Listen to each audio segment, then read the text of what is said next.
Welcome, friends. Welcome, Taylor, specifically. He's driving right now. So you are right behind me, Rainy. I'm going to roll over you in my rolling chair. You can't lay there. You can't lay there, girl. All right. Okay. Well, hello. Welcome to another fun episode of... Welcome to another time of us playing D&D together. Well, we can't even promise the fun. Yeah, you can't promise fun. Well, no. The episode. It's touch and go right now. Yeah, I mean, I can't promise fun. I did not do a lot of prep today, so we'll see how it goes. That's when it's most fun. Yeah, because normally it means that the monsters get really hard. Yeah. it's like, oops, I didn't prepare anything. I guess I'll just throw a Here's something. CR-17 They'll be fine. Shit! Pretty cool. It did how much damage today? It'll be perfectly Instant fine. death. Instant death damage. Instant death. I just remembered a That's 30 question hit points. that I had for you. I have an answer for you. You might not. We'll see. I will. So I have options for healing things, like healing other people. Mm-hmm. And in terms of this sci-fi world, I'm trying to figure out What that looks like? Yeah, what that is. Okay. So I think this is an even better question about like how does the magic of your class manifest in a character who is, we're not role playing, we're not like leaning into like the class flavor, right? That being said, I'm gonna have some stuff for you really soon. But your character has been noticing changes, and now changes. Changes.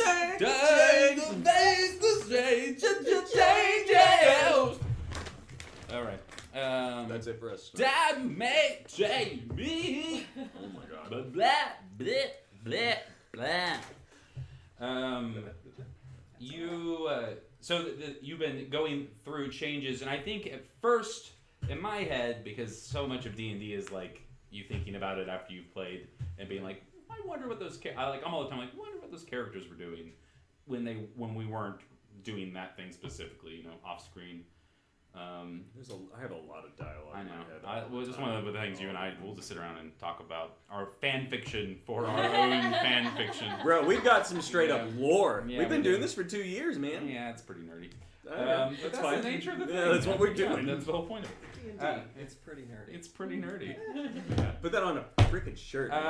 So I think you have been experiencing not only like physical changes, but emotional changes, like psychological changes. I think that you should manifest that in a way that you think is interesting. I think you should have control over that since it's your character. Sure. But I think that maybe receiving transmissions, I feel like you're starting to believe that in a destiny aspect. Since you're a cleric, you have divine energy inside of you. And I think that you're starting to notice as you become more mechanical, and I kind of like it, especially since I haven't ironed out any of the rules for your appendages or whatever. And maybe we're learning something about how the system will be, but like reskinning this Forge Cleric class can be just as effective as, I'm sure you've thought about this, just as effective as like giving you a bunch of new features. So think about the fact that you don't know who and you don't know why, but you have discovered you can heal not only people but machines. I think we'll go ahead and expand your spells to you can not inanimate objects. In this setting, Voidwalker, like full auto people, they are complex creations with many moving parts, and that makes them actually very fragile. It's they very literally, their organs are as exposed as they are, and they have to be connected a very certain way. And in the way that they are created, no two are exactly the same. So healing magic on, a robot person literally just rewires them and puts them back together But I think that your abilities specifically, I think you should be able to like, you have mending, right? I do. Yeah. Which that one makes sense to me. I get Yeah. mending. Yeah. But it was looking at mass healing word, and I was like, having trouble wrapping my brain. So start thinking about that. This power has to come from somewhere, right? Right. And you are just a conduit for that power. I don't think that your character maybe thinks that you're like, you don't have to be like a religious zealot. You don't have to add any of that to your, but rather that the things that you do have some like credence to them or have some governance. You know what I mean? Like you are starting to see yourself in authority and starting to maybe build an ethos. Pathos? Ethos? Build an ideology around whatever your character thinks the reason they're getting these abilities and powers. Right. So, but I think that with your kind of your quest for, to live in a binary world, you know what I mean? Like, Yeah. like having, girl. and I'm just a binary girl in the binary world. You're as you change, With it. whether that's a change that your character puts on herself or is actually happening is up to you, Right. and how you want to take that. But there is something that she's connected to, and it may not even she may not even know it yet, but I think for the effectiveness of like knowing how your character works and what that means, because like I see, like when you cast magic weapon, you just turn your hands into whatever weapon you want to make it into, or you can produce. I'm okay with, as you level up, just have your character start turning more into a machine. Yeah. And we'll start giving you different bonuses and advantages and disadvantages based on the changes that start kind of happening to you. Because you pick the divine character, and that energy is tied up very much into the lore of the game, and it'll be a fun thing to explore later on. So there's a promise of like quest hooks and things to discover. And Speaking of which, do you recall that I'm gonna have to side quest after today? oh, that's good. Yeah. Good thing to bring up. Yeah. Okay. Yes, I do recall that. Since you said it, that's plenty. That's plenty of warning.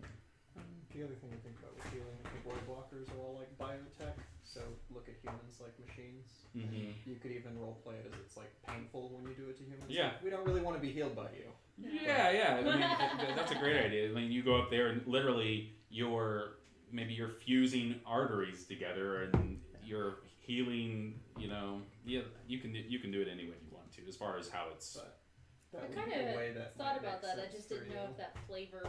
Yeah, I mean, Yeah, flavor's great. all about Flavor, how you Yeah. flavor's describe it. delicious. That's why. Yeah, and that's maybe the biggest thing with like 5e is it's just so. Yeah. It's really just Do what you want, man. yeah. Do your thing. Just Just do whatever. Like, Facades of things built if up it around sounds real simple cool, mechanics. if it sounds cool, do it. Yeah.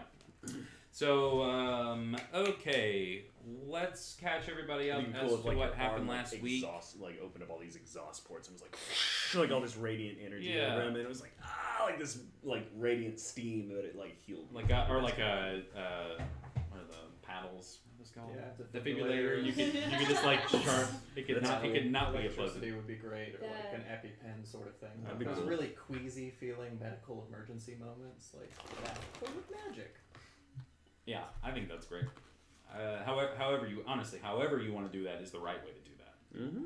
But nice. That's good. It really stresses me out. I'm talking to Taylor now. It really stresses me out. He's always driving home and listening to the stream, so I'm always like, "Just get back to your house, please." I don't want to be at like 9 o'clock. I'm like, man, we haven't heard from that guy yet. Oh God, yeah, it's like we need you, man. Stop Oh, it. okay. Cool. Where?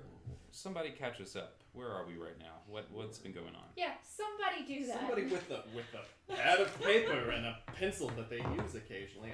So last week we killed a woman named Truthseeker Vel.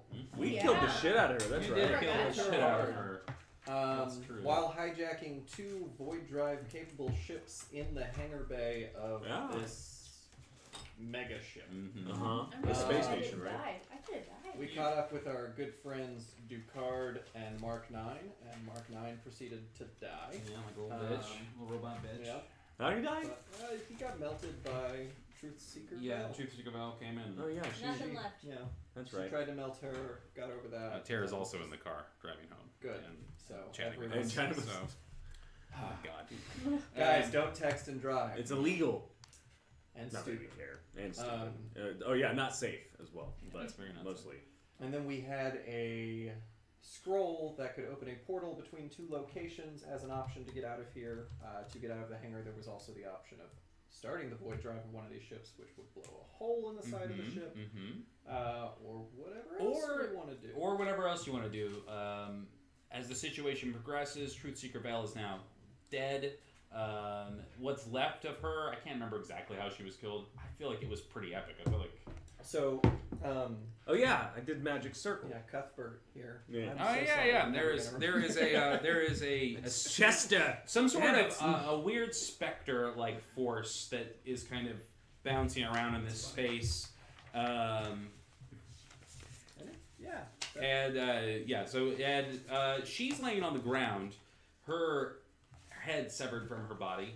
She has a whole series of implants and different pieces inside of her, which you probably would notice immediately. Do you want to roll an investigation? And Absolutely. Thought you'd never Too heavy. ask. You're not used to it. Tara's in the driving Oh. now. She says she's just gonna stay there. Forever. You can play from there, babe. I'll just tell everybody what you're saying. 13. Okay, cool.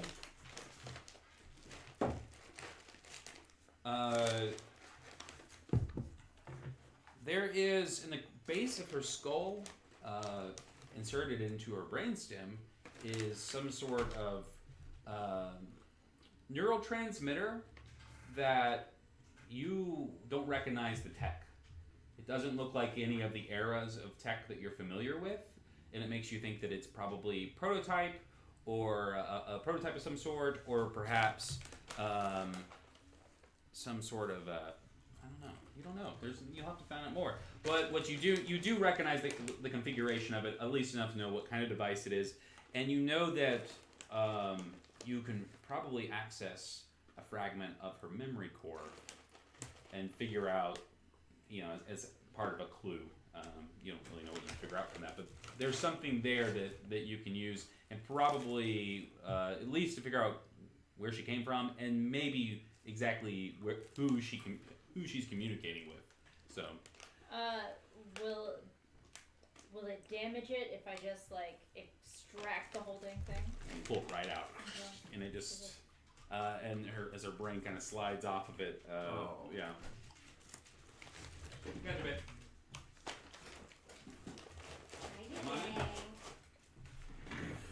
Welcome Hello. home. I'm here. Max, sit in the house. But she's here.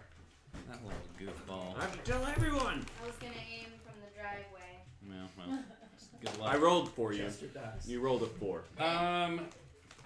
Yeah, so you pull it right out. This is a complicated piece of technology. You didn't roll high enough to have known what it is. It isn't something I haven't described to you before. I know May I you have guys a don't look really at- know the setting, not like it's all in my head. So Yeah. this is not like a brand new thing to the game. It's just something that your character doesn't quite have the knowledge yet of, and you'll be able to figure out. Yeah, for now I just want to hold on to Yeah, it. for sure. So you can throw that in your inventory. Just call it like a memory node or something like that. Memory node. Can we establish that we've landed the ships and are kind of having a hubbub around the body? Yeah, if you want to, you can tell Adam to lower the big ship, and as you guys kind of are figuring things out, you can feel it's less of a Star Trek-y kind of moment because it's so much further down on this ship. The ship is humongous. It's basically a giant floating city, and it's probably closer to where the bridge is, but the ship is starting to rip in half, and you don't know how much damage, but that's certainly going to put a lot of stress on its void drives. There probably is a finite amount of time. Why don't we go ahead and figure out how many scenes until the void drives will go critical. By the way, we started watching Chernobyl last night, and very interesting, very Looks compelling. it was like a horror film. It was Interesting. moody and tense, Like and noir almost. No, very like real, What was like the real documentary? life. But instead of it being like this just disaster, it didn't feel like a disaster film. Every time, like the way the reactor was framed and the way all the stuff looked, it looked like a monster. You know what I mean? Like it looked like it was this force of nature, and instead of everyone doing accents, it's a British production, and they're just all using the British accents, and it's after you pass it in the like first 2 minutes, it actually is, you know. It's like Valkyrie. It's just it's just a good way of like Yeah. connecting with the audience quickly and not being like accent's weird.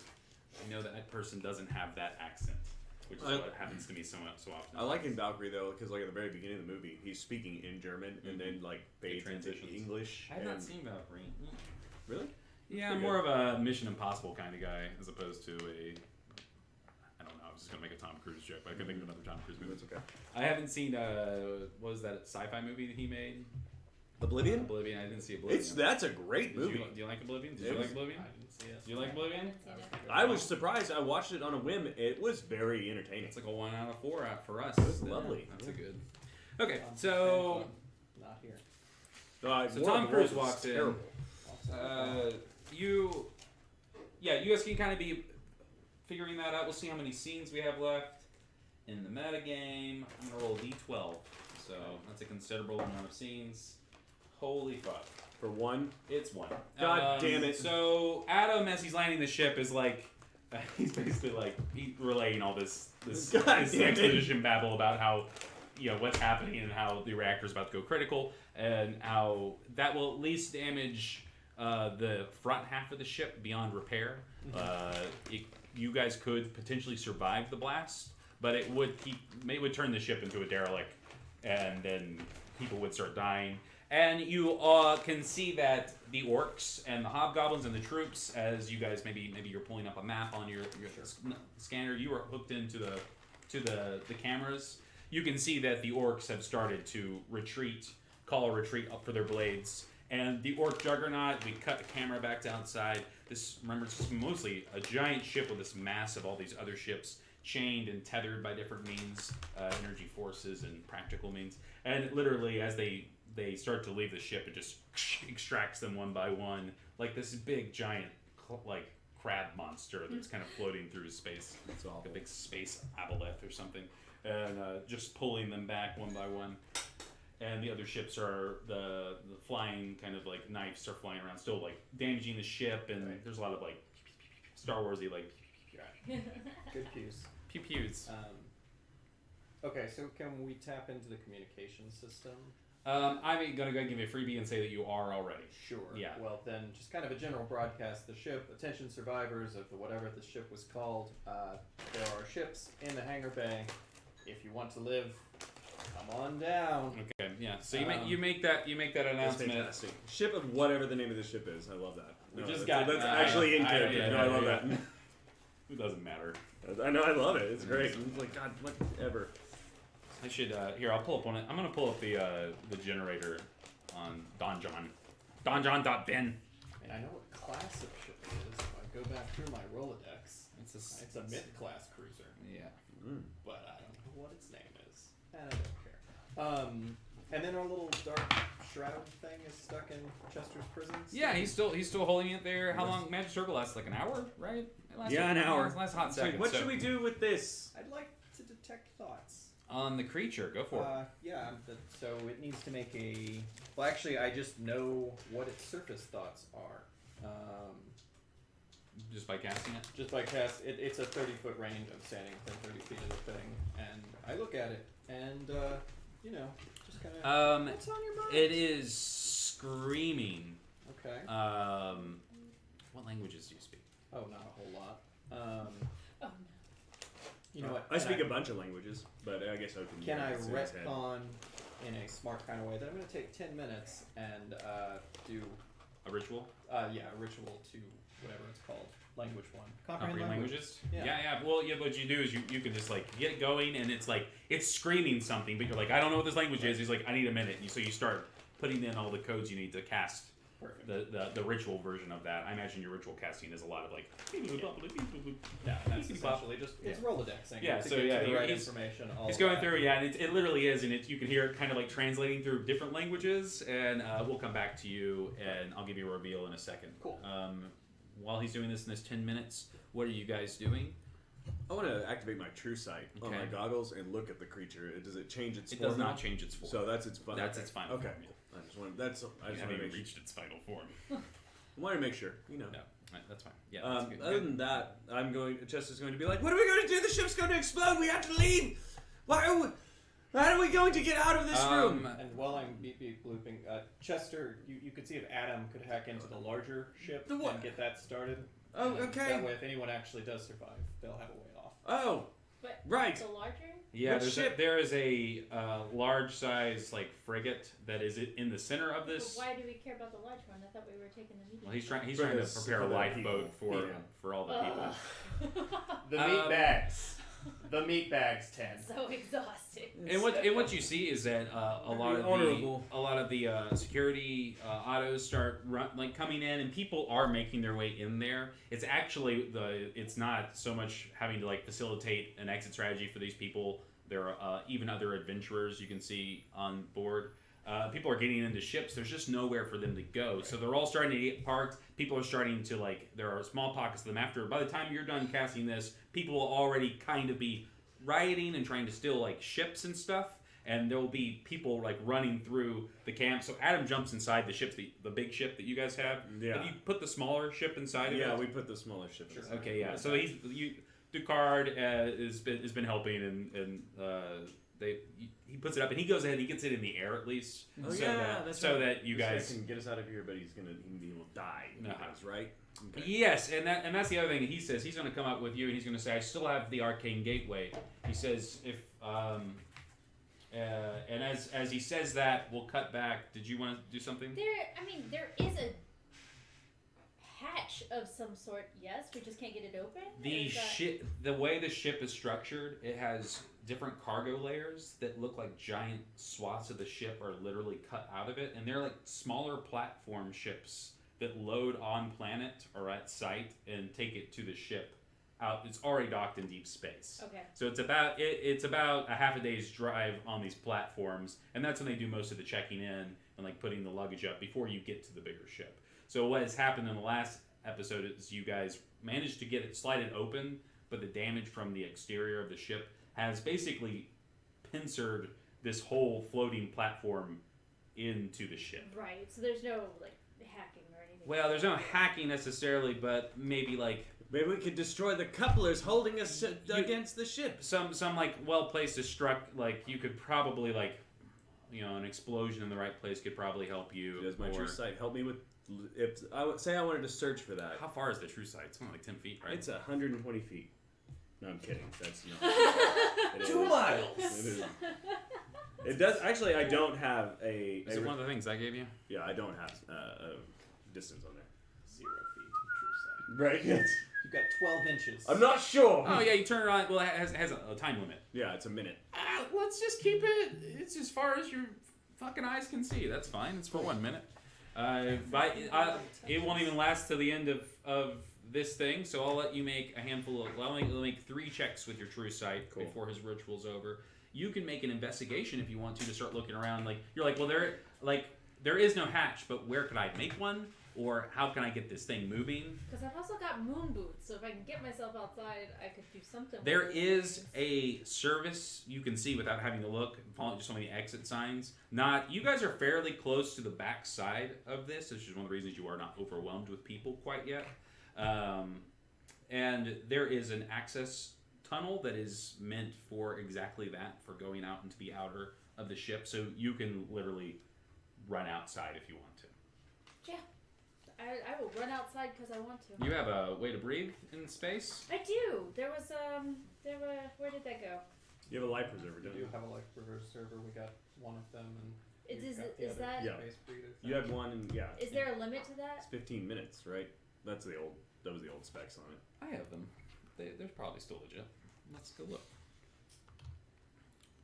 Come with me, and we'll see if you can breathe in space for any amount of time that's significant. But this isn't like a one-use sort of situation. No, I think it's like a once a day situation. I think that you can. That's fine. I don't feel like I'm gonna go out again. I don't know. I'll probably go out, but after I get back, I'll be so tired. I've got work in the morning. Let's see. Magic items. Explanation.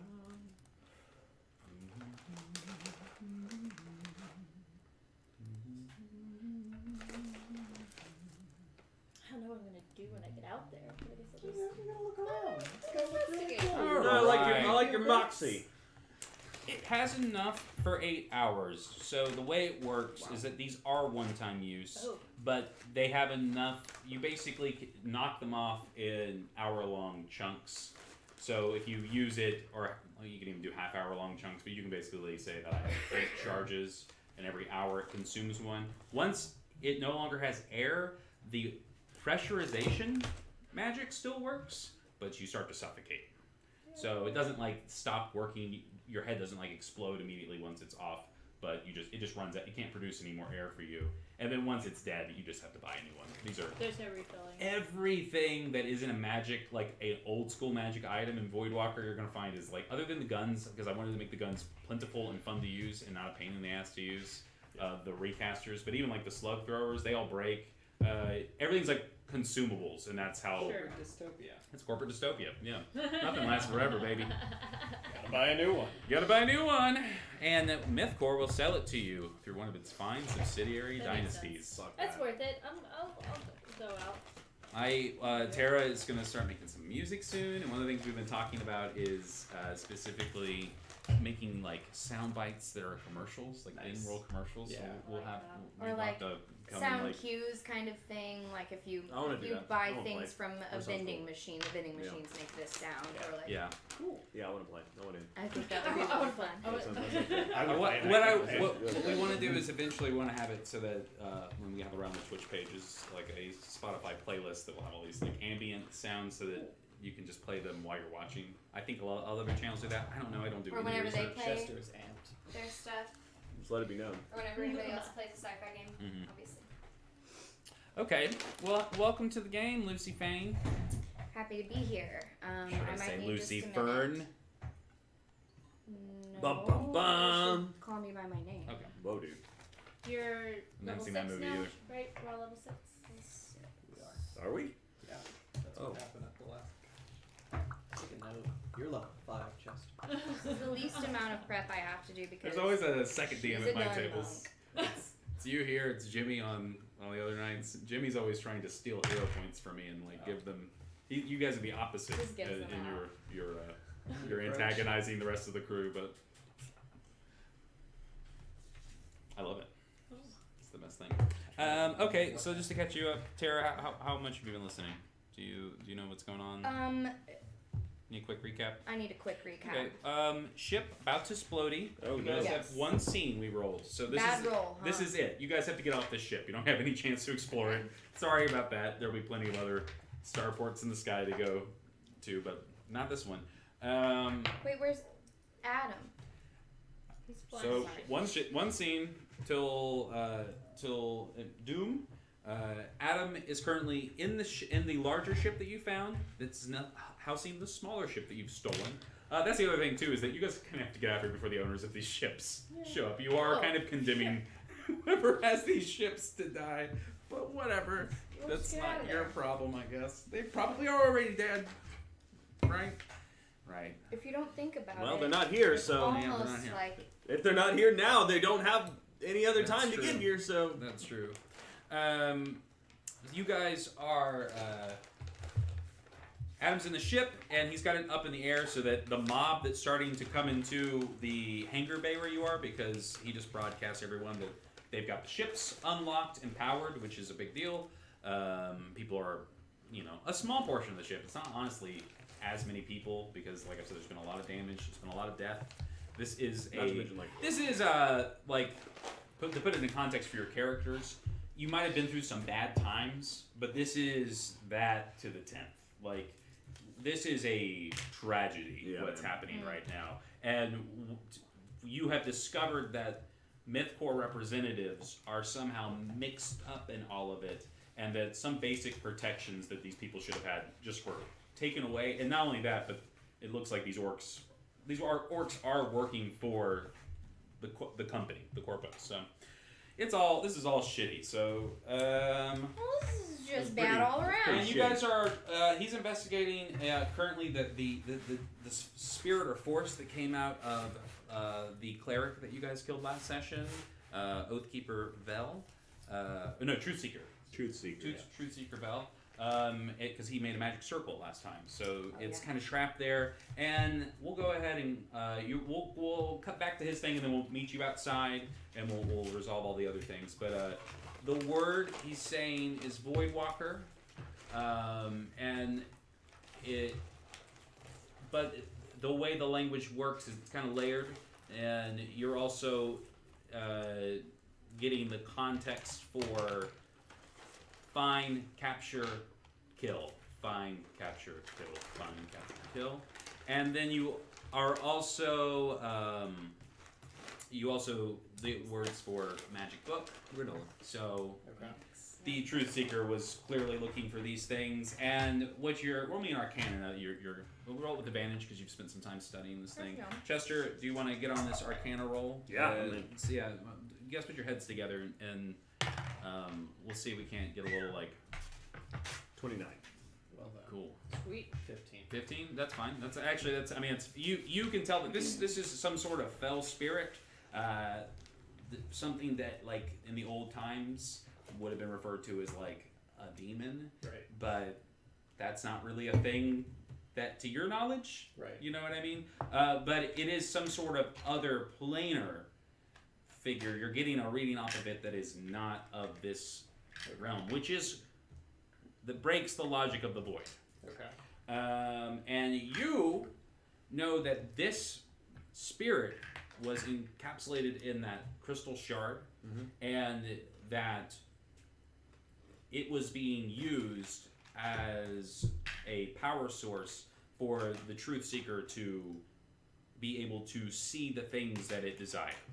So that this is some sort of otherworldly magic, and specifically, you know that exactly how they used it, and can kind of be like, well, then they've got technology that you guys have never heard of, Yeah, this is. and it is old magic.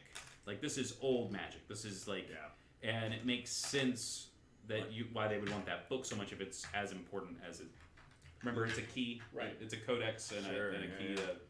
Is No, that's cool. the Cyber, I crystal mean. at all similar to the crystal that Adam stuck in his head? The crystal is, Okay. but only in like composition. Right. It doesn't have any magic resonance, and it's some sort of like. It looks like it was. It's a byproduct of some sort of techno-organic like process. And then, just quickly, out of curiosity, I would cast my thoughts towards the thing that she ripped out of. Oh, I guess she ran off, but I did. never mind. I won't do that. Okay. Well, that. But he does need to make a wisdom saving throw. now. Okay.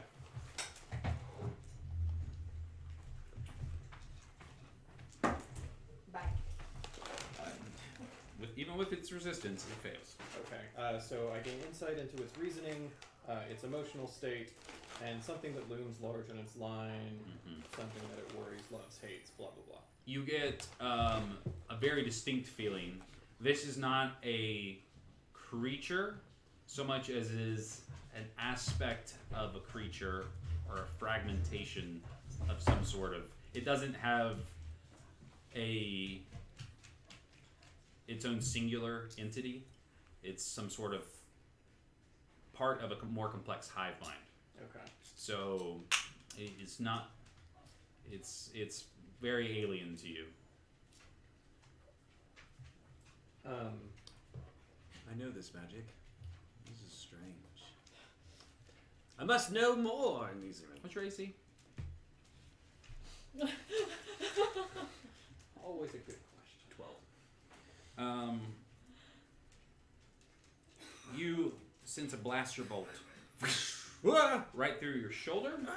And by blaster bolt, I mean a recaster rifle, so it's a big boom. Damn! You got hit by a sniper. Whoa. Ow! What Yeah. kind of weapon? Are you on the ground? It's a recaster. I was right by you. Oh, yeah. Okay. Yeah, because I came over to because you're doing this thing. I came over to investigate with you. Because I was like, what is What the hell? It's like slow motion. You take 20 damage, 20 force damage. What? I'm down. No. I only had 16 hit points. What's your max? 35. But I was hurt Was already. your thingamajig concentration, or is it going to stay up? It is not concentration. Okay, so it's Yeah, it's still it'll intact. still be there. Good question. all right. You guys can roll a quick perception if you'd like to, Yeah, I or would investigation like to see where that came where from. that came Yeah. And as you're rolling that, I'm Sure. going to cut back to Allison, who's outside of the ship now. Roll me Investigation? a investigation as well, yeah. And then we'll cut back inside. And what did you roll? Not well. Okay. You don't see anything. I don't see anything. Save the Chester, save the world is what Taylor's yelling right now. What did you roll? A 29 using my divine business. Sweet. Or Ooh, the time. the So to kind of like yeah, retrace I time. got you. to go into it. You saw where the blast came from, but it did not come from inside of this room. It seemed to come through a wall. Okay. So you see it's on the north exterior wall. Someone's up in a crow's nest position sniping you straight through the wall. Yep. We'll cut back outside.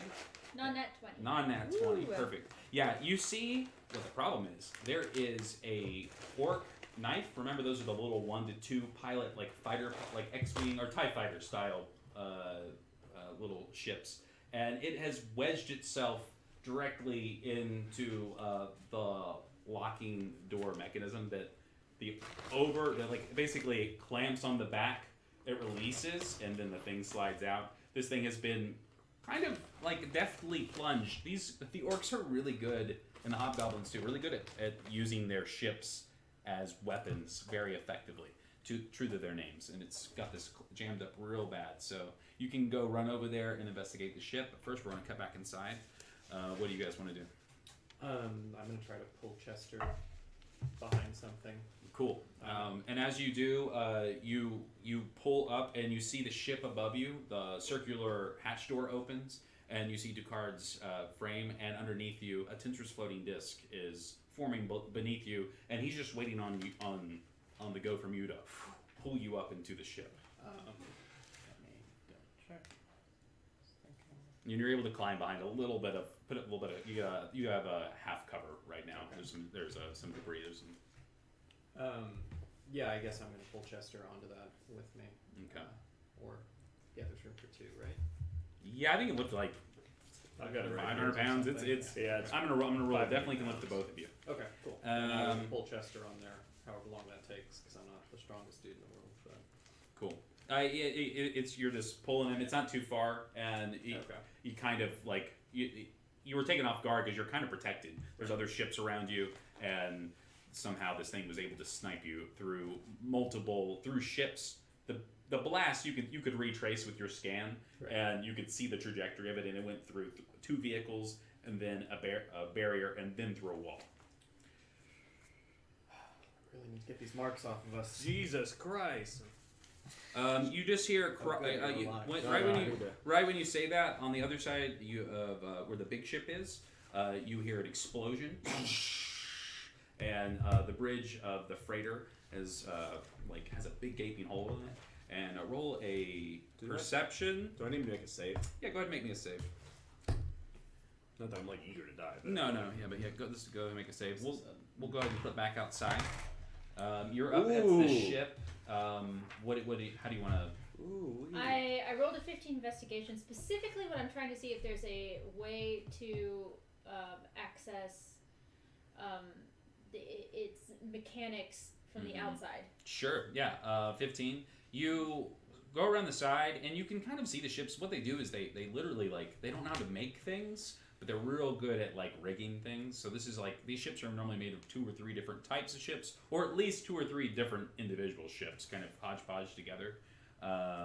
And you find what they have to do is they have kobold engineers that like put in these like control panels that help link all the systems together, and you find one of those. Why don't you go ahead and roll? Do you want to? What do you want to do with it? My intention is to make this thing blow up on itself. Mm-hmm. And I guess this would not be a situation of hooking into something. This would be something I would be doing. Well, go ahead and roll a. What did we decide it was for you to do your hacking? Wasn't it wisdom? I have it written down. Okay, here you go. Hacking is charisma. Charisma. Wait, Oh yeah. But last time we changed it to it was like 2 things or something, and I don't remember. I really should pick a system on this, shouldn't I? Yeah. You know what? It's not intuitive to your character build, but I think that magic and technology should be so commonplace that I really think it should just be Arcana. I think. Okay. Or we should just add another proficiency. Let's just add a hacking proficiency. What's your wisdom based, right? Let's just make it based off Allison's character. That's as good of a choice as absolutely any. Your wisdom because you're a cleric. Yeah, make it wisdom plus your proficiency, and just write it down somewhere that you have a 4 hacking. plus 3. Dumb. There, that's the ruling. It's just its own thing, Let it be so. and it's based on wisdom. Yay! Okay. So I am gonna try to hack it. Mm-hmm. Girl, 12. Girl, 12. You're able to access Yeah. the system, and you're right.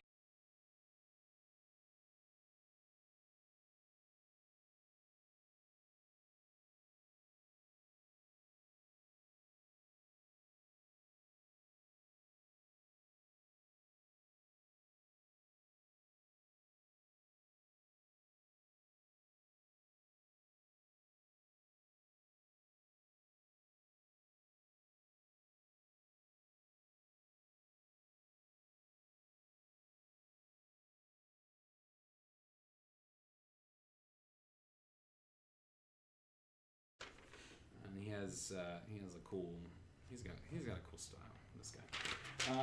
So you see this guy jumps down, and then once he gets into like the level of the ships, you can't see him anymore. But then you just start hearing people fucking screaming, and it's getting closer and less sporadic, more sporadic as you can tell he's moving towards you guys. I'd give you One scene. I'm gonna roll a d8.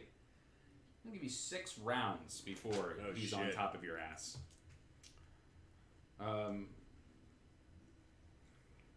10. Any news outside?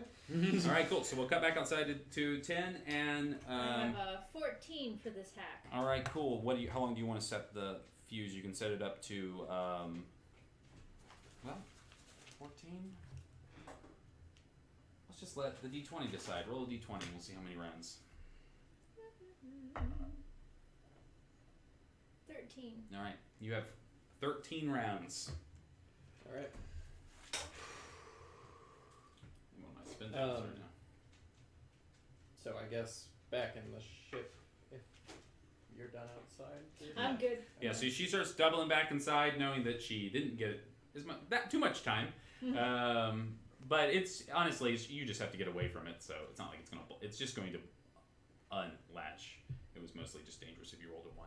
If you rolled a 1, she would have had 1 round to get away. We might have had to roleplay that. But as she runs away, the ship it blows up, and yeah, you can hear the ship has been trying to like get out. It's been trying to slide out, and as soon as the gates kind of break, one of the big hatches just like rips off and starts to fly away. And for a second, you all feel like that little bit of like depressurization happening, and then an arcane field maintains it. But now you can see the star line on the outside, and now you guys can easily fly through. Those things are made so that ships can pass through them out. So if you guys want to get out of here, you can try. Anybody on here got a reason to stay? No, I'm down to leave. Let's do it. All right. Get out of here. So you guys, Let's fixed it. as you hop onto Yes. the floating disc, I assume. Yeah. As the floating disc starts to ride up, what's your AC? 17. Blaster right by you. Make me another save.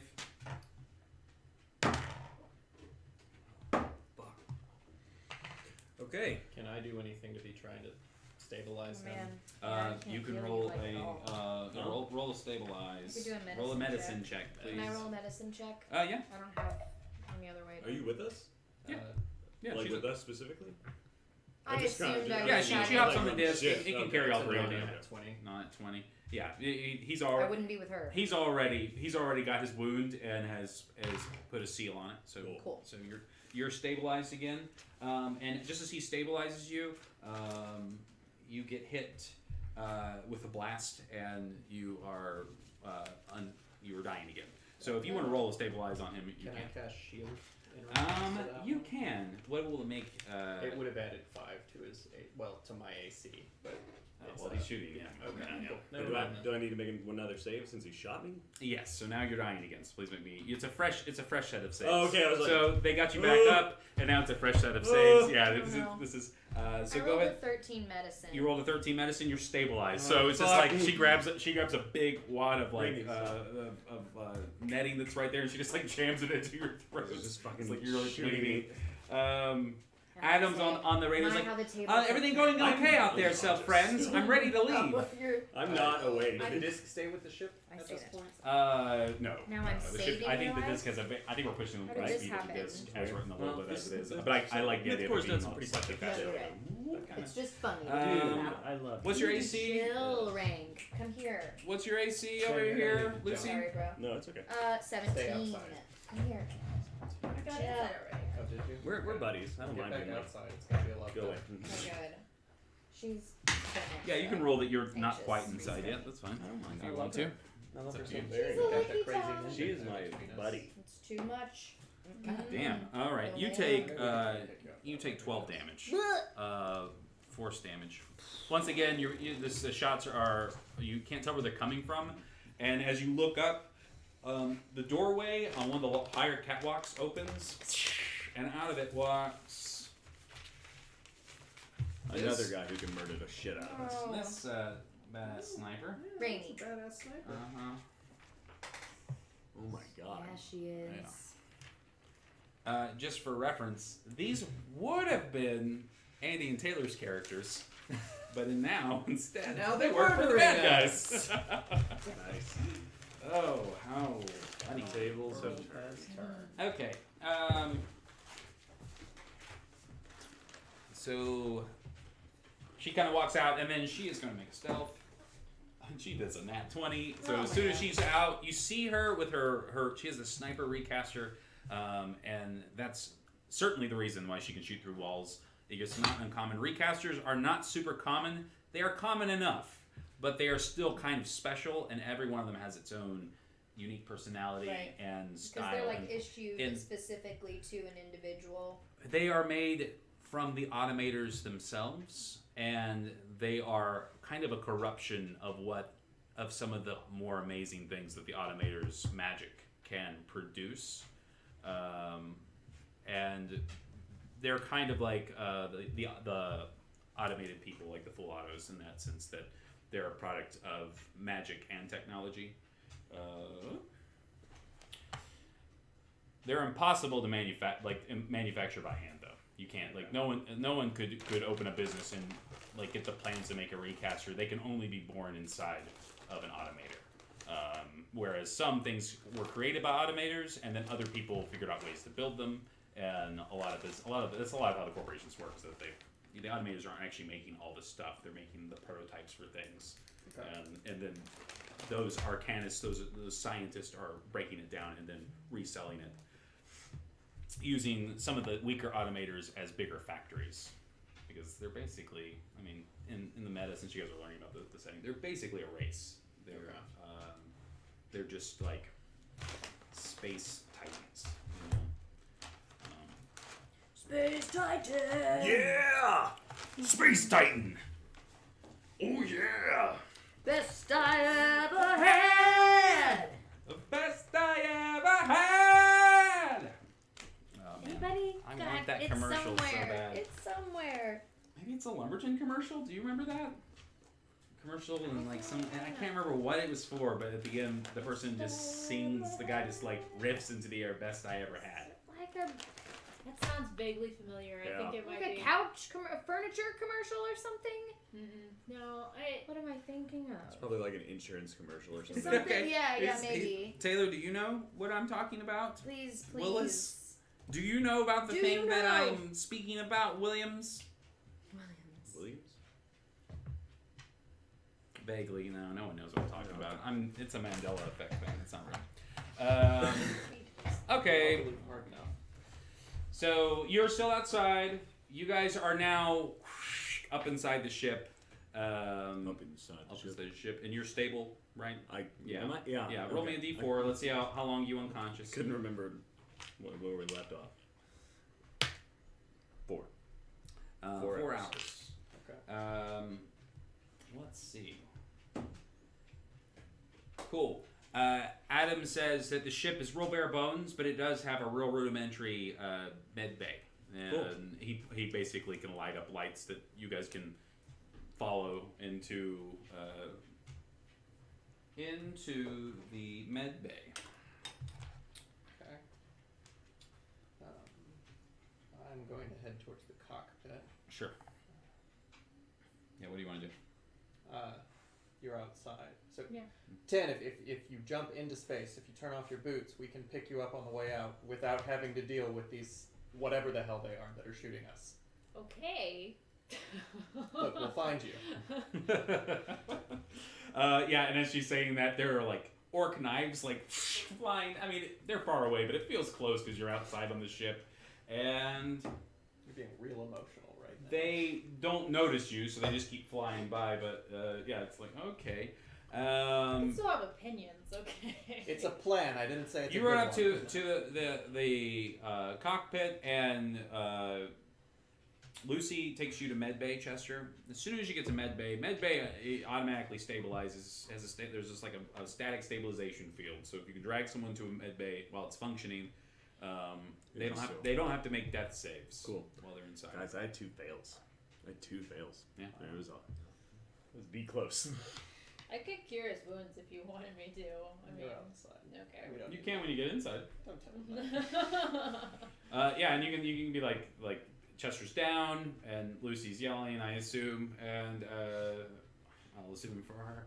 And as soon as you get to the cockpit, Adam, you're Han Solo him out. He just kind of like hops out of the other side and like is up behind you. And why don't you go ahead and make me a piloting check? We'll just solve our problem by allowing these checks to be like the idea that I like the idea of certain skills being able to be rooted in one thing or the other, and maybe we can even have a bonus built in for that, so it's like a role play-y thing. So like if you pick wisdom as your hacking thing, you get this perk, versus if you pick charisma, you get this perk. So That's hacking, it interesting. helps you with the interface part, and then the charisma is when you're actually on the inside if you've got to talk to like a program sentry or something like that. And so same thing, we're piloting. So if you wanted to like maybe move, you have it in intelligence or dexterity. I'm pretty close in both. In both, okay, and cool. I think I'd rather go Dex, even Cool. though it's not as good, just to be more. No, that's fine. It's just reflex-based. you've just been flying for a while. It's a skill you learned. It's not a. Yeah. Have to go back in the footage and remember all that you just said. 'Cause That's that was fine. Good. That was good stuff. The nice thing is that there's footage now. Yeah. So,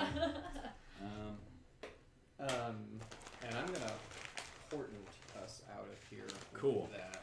Nice. So it's a 16 roll plus what's gonna be 4 plus 3. That's your- So. Wait, is that your predicting the future thing? Yeah. So basically, I'm Yeah, he's just looking for the best. he's path out of replacing- here yeah. to get to you. and whenever that happens, I imagine that it's like now that this thing's been unlocked in you, it's like Neo in the Matrix. Right. It's like all of a sudden you see 12, 14, 20 like fractal parallel universes, and you're just like boink, and that's the one. Right, and then it's just kind of like Uh-huh. those video games where you have the quest marker thing that you can follow. Yeah, and it's just yeah, like, and this is the one that's gonna. And take then us you're to the good trying to place. play through like Right. what your vision of what you see more so than you're actually like, and that actually makes more sense for Dex because then it's just like you trying to like Right. hit those points. I love that. That's beautiful.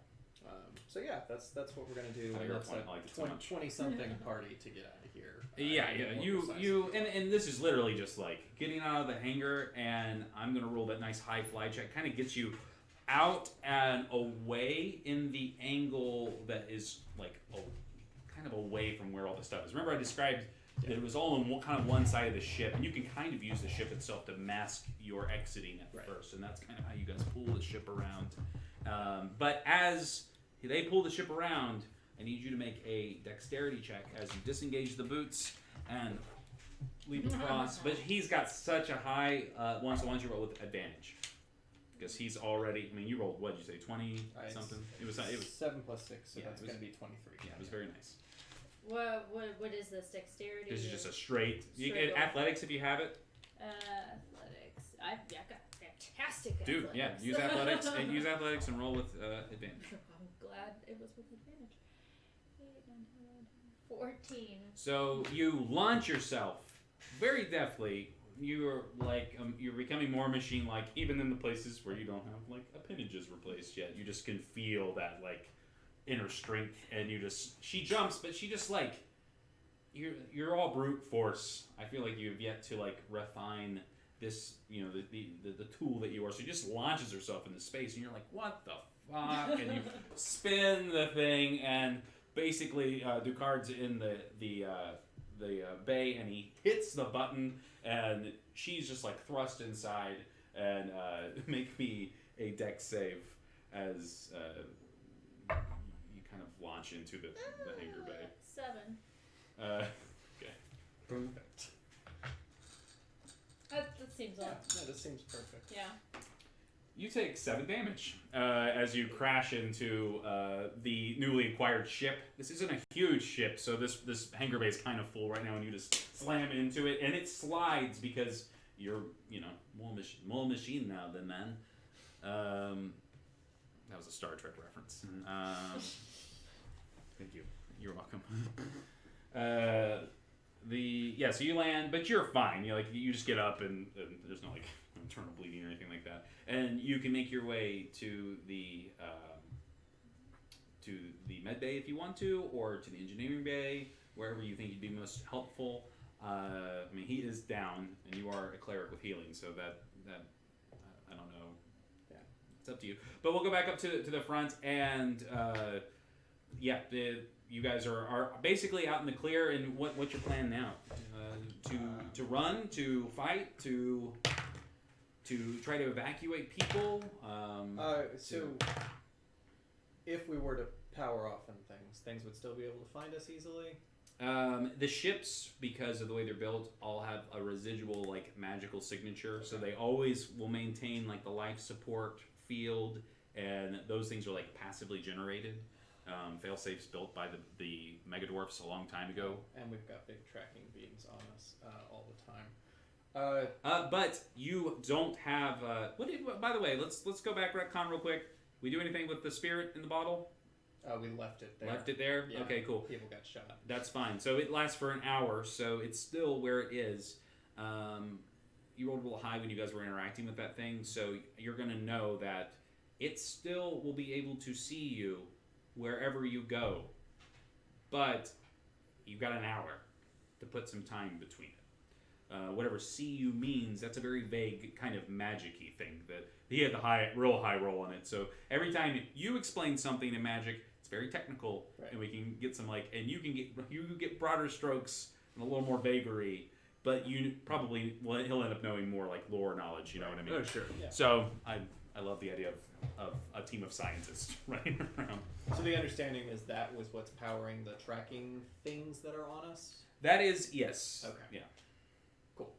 Just one. Did I describe it as there being like a mark on you? Yeah, we had some sort of like glowing something. Those are Yeah. gone. Once Oh. once you destroy True Seeker Veil, those are gone. So But the thing still knows. so the thing itself can still track you, but the fleet, the orcs, the way that you guys were just getting like ringed the whole way, that's done. You guys Okay. took care of that by defeat. Oh fuck yeah! Let's Yeah. get out of here. So that thing can still potentially find you, but once again, it's more of a vague, like who knows what it means by see you, who knows how quickly you don't know anything about it, and you don't know how it functions. So Right. what that means and how much time that gives you. But you do know you have an hour, or another 45 minutes before the thing can get out of your magic circle, or if the ship blows up. So you've got a little bit of time to make a plan. So if we were to go to the farthest end from the ship, which is going to blow up, Mhm. so the side that was probably going to be safe there, Mhm. and kind of clamp on it for a second, can we recoup, get Chester up, and probably be masked? Or do we just need to get the fuck out? I think that you would feel like you would not be safe to stop here and figure Okay. things out. So you need to either get out of here, or you have to take an active stance one way or the other. There's no Cool. passive option in this kind of environment. 10, do you have anywhere you need to go immediately? Deckard, He says, where's a safe place? he by this point he's coming into the cockpit, and he's going over to the comms, the navigation system. It's just like a flat table, and he slaps it, and charts come up, and he's kind of like doing that thing where you like pick through the hologram, and he says there's an old Templar temple that shouldn't be occupied anymore. It's back 800 years ago when Right. our ranks. We don't need the history lesson. Give me the coordinates. Noted. And he says, punching them in now, and he hits the button. Great. Uh, Punched it. yeah, and as soon as you hit the button, and Adam's like on it, and he's gonna run into into the engineering room. There is no charge because the ship was out in space and it didn't have any time to recharge energy. It would have been refilled by the time the voyage was over. Those ships are able to do an ambient charge that takes I don't know, a long time. But anyways, he runs in and he slaps his hand on the drive and transfers his charge, because Voidwalkers carry a charge in them once a day. Jump starts the engine, and you guys and jump through the little into void space. Okay. And when you do, the whole of the universe, I like the idea that when you guys are in the hyperdrive here in void space, instead of it being like stars and like it's like the ship isn't moving, Right. and it's like looking out the window is pitch black, and Cool. it's almost like feeling trapped Yeah. when you're jumping a little bit. For a Voidwalker, it's a very peaceful existence because it's like you're outside of reality. Right. So it's kind of the Einstein folding space. Yes, it's I think pretty much all the technology, even like the magic, I like it better as the idea of like tesseracts, or I don't know. I like arcane gateways. I like ripping holes in the reality. That's cool too. But as far as the ships work, it's a bending time and space kind of thing for sure. And then are we going to get there instantaneously, or this is their time? Like You are- hyperdrive? You will effectively get there instantaneously, but you always have enough time to get a few good scenes of roleplay in, and you have enough time to take a long rest. Okay. Let's say a short rest. Let's say a jump takes takes a short rest worth of time. Okay. So that's a good rule. Cool. 10. Chester needs help. He can't heal himself. He's No, unconscious. not all of us can do that. And Is that a request? And Deckard looks at you. He's like, if you have any way of helping that man, unfortunately, he's the best chance we've got of figuring this thing out. And then you guys kind of are like standing around him in there, and he's like, right. I'm literally bleeding. Yeah. Like, Sorry, I was reading the wrong thing. It was inflict wounds. Yeah. That was. oh my god, this kills me. Oh god! well, in the med bay, you cannot be killed accidentally. Oh, Yeah. that'd be beautiful then. It was a good accident. Anyway, cure wounds. Let's see, 1d8 plus 4. Cool. I guess I roll that. Yep. So that's this one. That's the two pyramids. Thank you. I'm gonna steal mine. Yeah. It's mine now. Mine now, bitch. And then you're gonna add your spell modifier, which I think is gonna be the 4. So 8, 10. 2. Because it's 1d8 plus 4. Right. So 2 plus 4 is not 10. Oh, this is that's already on the paper. Is that what you're saying? Yes. Yeah, that's the That was the coordinates. confusion. Cool. Okay. 6. Okay. Nice. So you are. Ah! How do you describe it? So we talked about it before. How do you heal people? Now answer your own question. So in an instance like that, I was picturing. Let me mark something real quick. Okay, I was picturing like a taser sort of situation. Like, just do like zzz. Yeah. Indeed. That's indeed. great. Yeah, no, it's just, Oh, why? Oh, thank you. But ow! My, that hurts. Ah! Where are we? And Adam's like, oh, he doesn't see any of like the. He's like very effective. Efficiency. He's like, that's awesome. Where are we? What happened? We are in void space, my friend. Self-friend, sorry. I've been shot! Ah, but you lived. Unlike my many family members. Oh my god. I returned to the bridge. And he walks out. What? Hey. Wow. Wow. Yeah, Ducard's kind of like, he's still very young. You can tell. Yes. And you're very observant. I can tell. Now help You're me very out. funny, I can tell. And he pats you on your shoulder. Kind of like... And he says, I will train you on how to use that book so you don't kill everyone around you. Thank you. He says, you're welcome. Short rest. You Please can just do. don't touch me again. You can use Dice? hit dice. Okay. So you just roll them one at a time until you've got it. Yeah, cool. Thank you for healing me. Are we taking a short rest? Yep. Wow. Who the hell are you people? Over the intercom, you hear Adam say, "This is your new family. Yeah, I've got that, Adam. We were gonna. I am Adam." Thank you, self-friend Adam. I think you're the one I do get. And he says, "I am grateful that you accept me as one of your own." And he returns to the space that you're in, and he's gonna get into the co-pilot, and he starts putting on the big, because they have those like big 1980s aviation style headphones, and he starts putting on all this stuff, and he doesn't know how any of this stuff works. He only knows how to turn on ships and how to control, like, how they fly. That's all Voidwalker knows. As far as like the accoutrement that comes on each ship, he has no idea. So he's just like, Nice use of accoutrement. Oh, that's interesting. like, and now in this void space where he's most comfortable, this womb-like, it returns to the womb. Well, that tears it. He's being the most open and childlike since, and you're going to notice an obvious shift in his demeanor. Whenever you're in deep void space, he is a much more lighthearted and jovial character So than strange. he is So when cool. they goes back into He just like loves it. They just love being out in yeah, the they just space, love they love. man. There's nothing they That's love more all. than traveling in The deep cosmos. void space. Yeah. That's awesome. That's really cool. Yeah, basically, the card's like, when we get there, we'll have to we'll have to find a way to slide past the basically there's going to be a defense grid. He says that it will be like arcane defenses, so it won't be like magic stuff. And he's like, what? Basically, he's like, what do you know? He's like, what have you learned? Do you have anything that Very broad question. yeah? Uh, Well, basically, he's like, well, there will be arcane sensors. Whether or not the defenses work or not is up in the air. His bet is that they won't.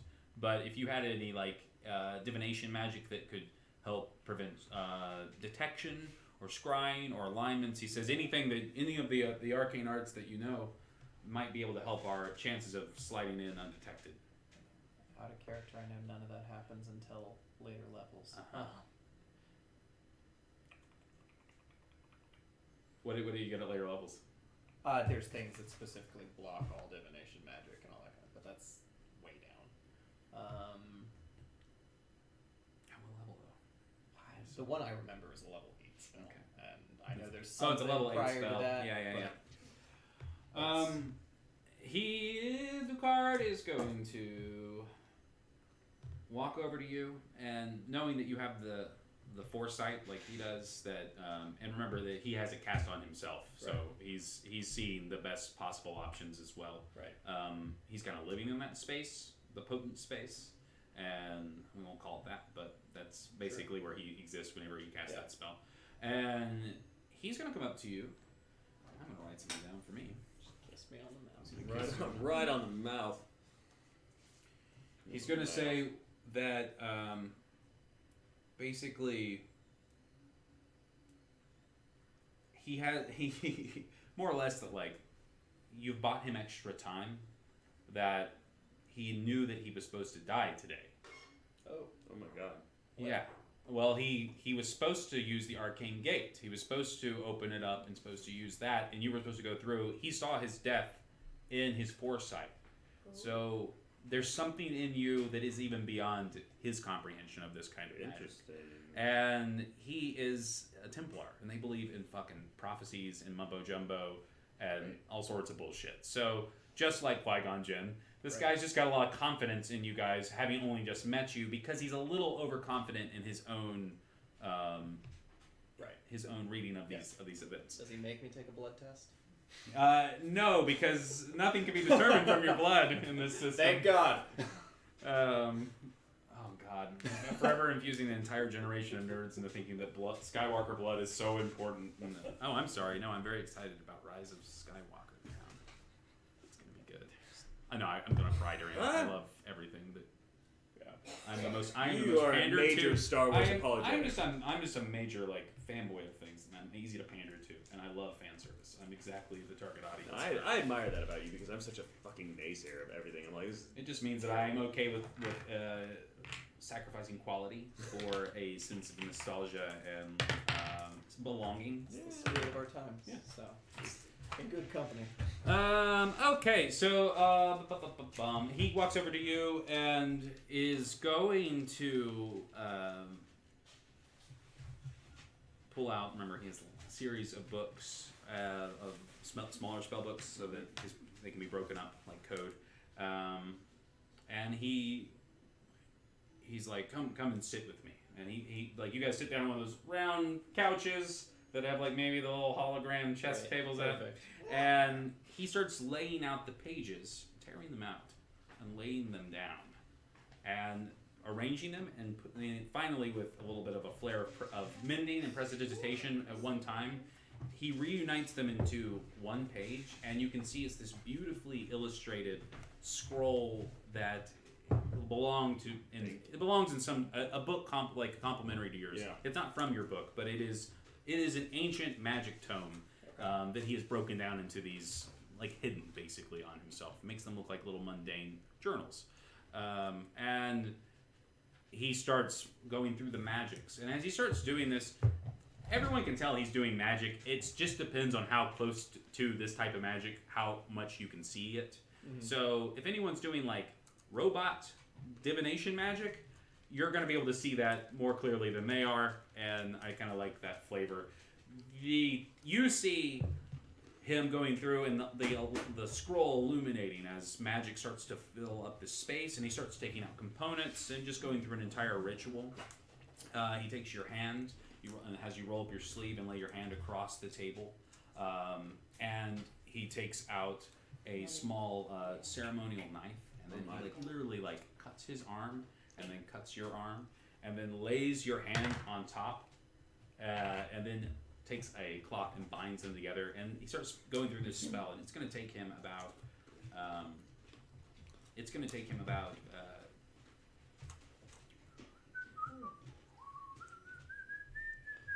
we'll say just the rest of another like 20 minutes or so. It's not like a full ritual.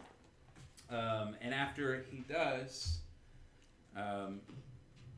you see what he sees as he's doing this. So your mind gets a little bit of a wider expanse, and he is going to give you what level spell was that you needed? No, ma'am. Levels. It was like a level 8 spell. Level 8 was the one I knew. I'm pretty He's- sure there's one before that, but sorry. No, you're fine. Not prepared for that. As you shouldn't be. Hi, I'm so sorry. Why are you sorry? for just disappearing You can do whatever you want. and coming and going. That's fine. That is the You, game. you saved me. Oh, great. Yeah, I'm you're fine. glad to hear that. No, you saved me. There's my techno battle table. I need a bookmark this bad boy. Well, everyone saved me. The magnetic flux array, the Thank you, universal everyone, for polarization accelerator, primary tachyon dissipation array. Oh my Yep. I would That's live it. for that. I It's need, so good. I need this Rolodex. Yeah. yeah. I'll send you the link. So good. Cure wounds is touch based, which is what I did on you, so that makes sense. It's like the paddle thing. Uh-huh. Whereas when I'm doing mass healing, that has a 60-foot range, so that's more of the taser situation. Things. Like, Yeah. you're just like literally like your arm and things just open up, and then there's just like a reactor that just like a Tesla like. Oh, barbed in things is what I'm No, also. they Oh, literally nice. shoot out your arm. All right, Dope. I love that. That's even better. You're welcome. Have a hero point. The flare. Thank you for healing us. That's a Have little your sadistic, but Okay. thank you. So I'm just kidding. That's great. I love it. let's see. I love flavor. You know, I'm not finding it, but could he help me cast Leoman's tiny hut in a way that covers up the entire ship, which would prevent things from passing through it? I like that idea, but no, he can't. He's a divination No. expert. Okay. So I'm trying to no, I am too. I'm trying to give you. find the damn thing. I swear I saw it.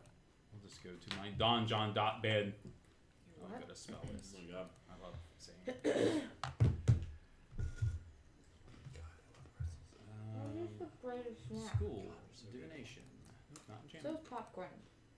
Divination. And our microwave won't pop popcorn. And then by level. What? I don't know. It's just a weird old microwave. It won't. Does just it not won't go pop that it. long? No, but it's like I'll put it in there for 6 minutes and it won't pop.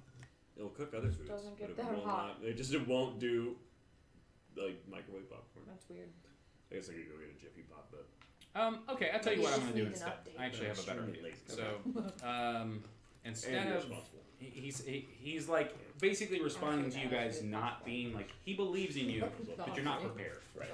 And he's not upset about it, but he sees this as he's basically as he finishes this, he starts telling you a story about the Templar, and I'll just let you fill it in your head yourself. Sure. But he starts talking about how like they lost their path and they forgot the people, they forgot the reason that they did these things, and that's why they allow a small part of them to splinter off into this group, and that's exactly what he's doing. And he says that he believes that he was meant to find you to help you along your path, and that he knows the things that vex you are beyond your comprehension and very well beyond his. He's not all knowing either, and he's like, don't believe anyone that you meet along the way. No one is. Anyone who tells you otherwise is just trying to manipulate you. Everybody only sees a part of the puzzle. Even all of us who can see all the pieces. Referring to like. Right. He says we just know how they can be put together, and he says that because of that, he and at the end of it, he basically is like, he's like, you are now, and not just you, but all of you. He says are going to be effectively invisible to scrying spells, to non-detections, like through like a non-detection effect. Whenever you're with Adam, whenever you have the book, whenever you're on a ship. Dope. Those are the variables. Dope. He says that thing that was back there is exactly what you thought it was. He says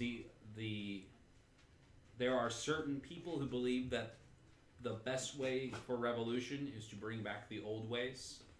And with that comes all the things we work so hard to protect ourselves from.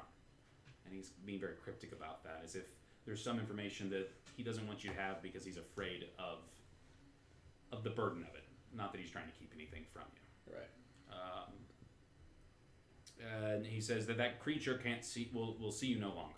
He says, but he can't guarantee that the other truth seekers won't be able to see you. He says they each operate differently. They each have their own set of abilities and connections to. He just refers to it as like the other. It kind of feels weird saying things like it's like in a movie where there's zombies and no one wants to say zombies. Right. It's like no one wants to just say demons because it's a little blasé. He says that there are there are worlds and spaces beyond this. And he says, and we managed to block them off a long time ago. And he says, in doing so, I have shortened my life expectancy. And you can see that as he's talking to you, his hair starts to go from this like brown. He was like in his like 40s, and now he looks like he's maybe in his like 70s. So now he's gone into like full like Obi-Wan Kenobi. Okay. He's not dead. He's not dying. He's just older. He's just like, you gave him time that he didn't think he would have, and this is what it must be for. And he says that there will always be a piece of me now that lives inside of you. And I gave it a little bit. I feel about that. Roll me an insight.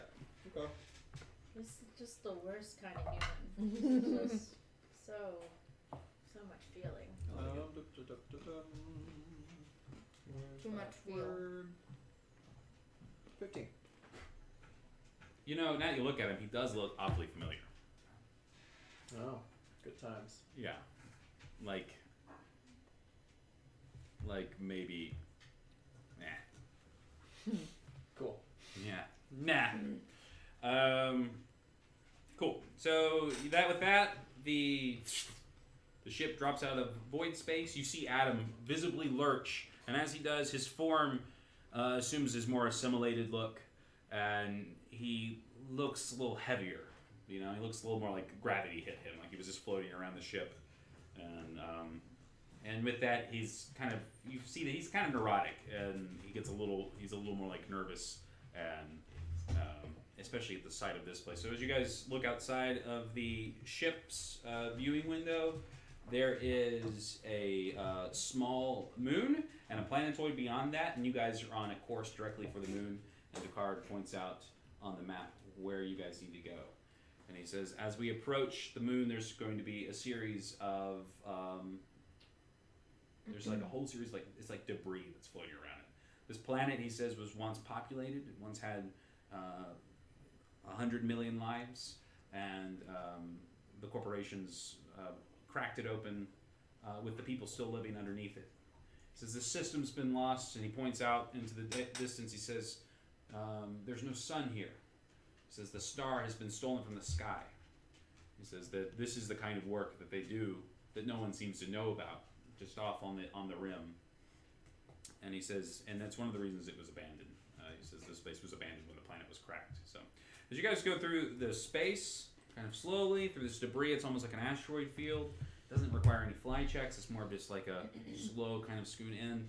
The magic effect that he kind of put on you guys works, or at least nothing happens. Maybe the arcane sensors are dead. And as you guys get to the moon, the side of the moon, you can see that, like everything around it, it also looks cracked and destroyed, but as the lights from your ship and the starlight kind of come across it, you can see that actually almost a whole third of this moon has been destroyed, and on its side there is almost like an Indiana Jones style temple that's been built into it. So there is like an ancient temple that's literally like built into this moon, and all the trash and all the things around it, you can observe now, have an orbit around it that masks it perfectly as it kind of floats around the planet. So you'd have to be looking for it specifically to find it. And you guys are able to like land right outside of it.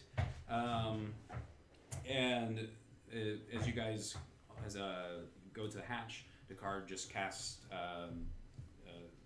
whatever the spell ends up being for you guys to breathe in space. Spacewalk probably is what it's called. And it guarantees you basically a life preserver, and the moon boot effect has a concentration effect, kind of like like invisibility like or something. Aura or something. It's like invisibility. You find okay. targets, and at higher levels, it scales to more targets, and it lasts up to an hour. But it requires concentration, so it's a super like dangerous thing. Like one person's concentration is everybody. I think that's really cool. So agreed. And you guys can get off the ship and start heading into the temple if you want to. Why don't we go ahead and why don't we take a short break? I feel like we've been playing nonstop. So yeah, so as the crew makes their way into the space, the camera will kind of pan back out, and nothing ominous or scary will pop up because that is not what's happening right All right, guys, we will be right You back. say so. We'll take a. Let's take a 10. Let's take a 10 to 15. We'll be back when we're back. 12-hour break. But we will be back shortly. I promise. Maybe. Maybe, I don't know. No, we will. I'm not. We'll see. No. We'll see. No. I don't know.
Romcom versus Farrington here. As a Gary's Mod follow-up, your question is this. What Gary's last name? Yes, go ahead. Did someone buzz in there? Rob buzzed in the middle of the question. I was trying to be comedic and just blurt a random answer beforehand. Well, Dude, just make me stop. Okay, what was the question? no, you need to hear the question. No, you gotta give an answer now, bud. Parcheesi. Gary Parcheesi. Good answer. Good answer. Thank Good you. answer. Good answer. Yeah, that's great. Wow. Was it right? No, it's not right. Go ahead. Damn it. I like to steal. Yes. Gary. Gary. Gary. Gary Smith. I mean, I appreciate the meme, but that's also incorrect.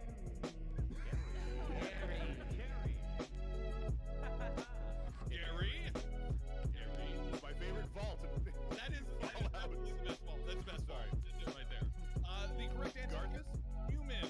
Best ballot Gary wrestler. It's not Mod. Gary Newman. Sounds Gary like- Mod. Yes. Hello, Yeah. Newman. You got it, buddy. Hello, Newman. Alrighty. Point for no one. I believe Team 2 is still in the lead. DD versus Avery. Your question is this. In the original Left 4 Dead, what character sacrifices themselves to save the others in the level they sacrifice? Buzz, Yes, Avery, go ahead.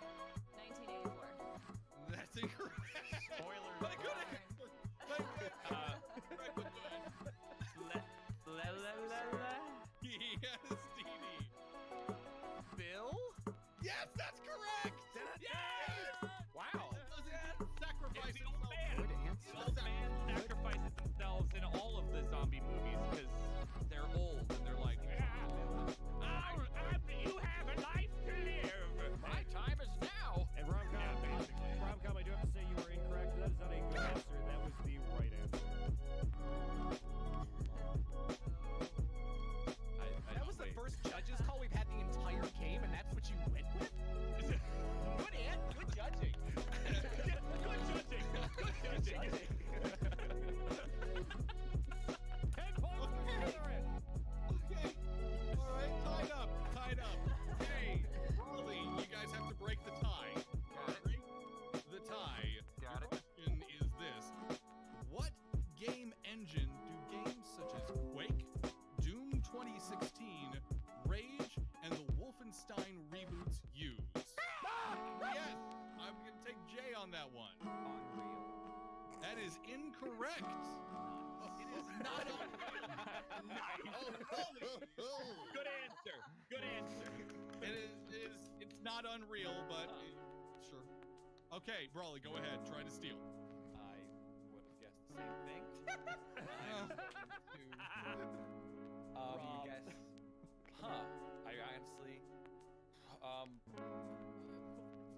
And you call yourselves variety casters!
Remington, I'm gonna be impressed if you get this. True or false? The medic in TF2 has a medical license. According to all known Yes, investigation. False! That is correct. I know that! Okay, fair enough. It was indeed announced that he lost his medical license in the Meet the Medic video. There we go. But he You think I don't do my research before your Team Tuesday where we played TF2? Come on now. Fair enough. you Team Tuesday winner! all Steel the trap. Good answer. Good answer. Yes. 10 points each. So I don't starting like off, that. giving Brawley some points, going up to 48 points. Oh my goodness. Damn, son. I'd just like to say, Yeah. Team 2 last game never got some points. Oh, yeah, you're right. I need It was tied. Okay, apparently it was a tie. Wow. Trying to No one got points. sneak this some free time. points in I there. totally was trying to sneak some 3 points in there. I know. I Yeah. appreciate you trying to do that. Yeah. Because I'm on your Hey, team. remember Avery's comment about every time we play games with you, Rob, you cheat? And Yeah. you said no? What? That's a total lie. What he's talking Big about cheater. here. Just don't let me be banker in Monopoly. That's all. I'll Now- say. Before we Two for get you, to 2 for me, 3 for you, 3 for me. That's the interest. Before we get to our next game, I just want to announce that currently Broly is in the lead with points. Wow. Broly has a total.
for getting shot and Murder set. murdered.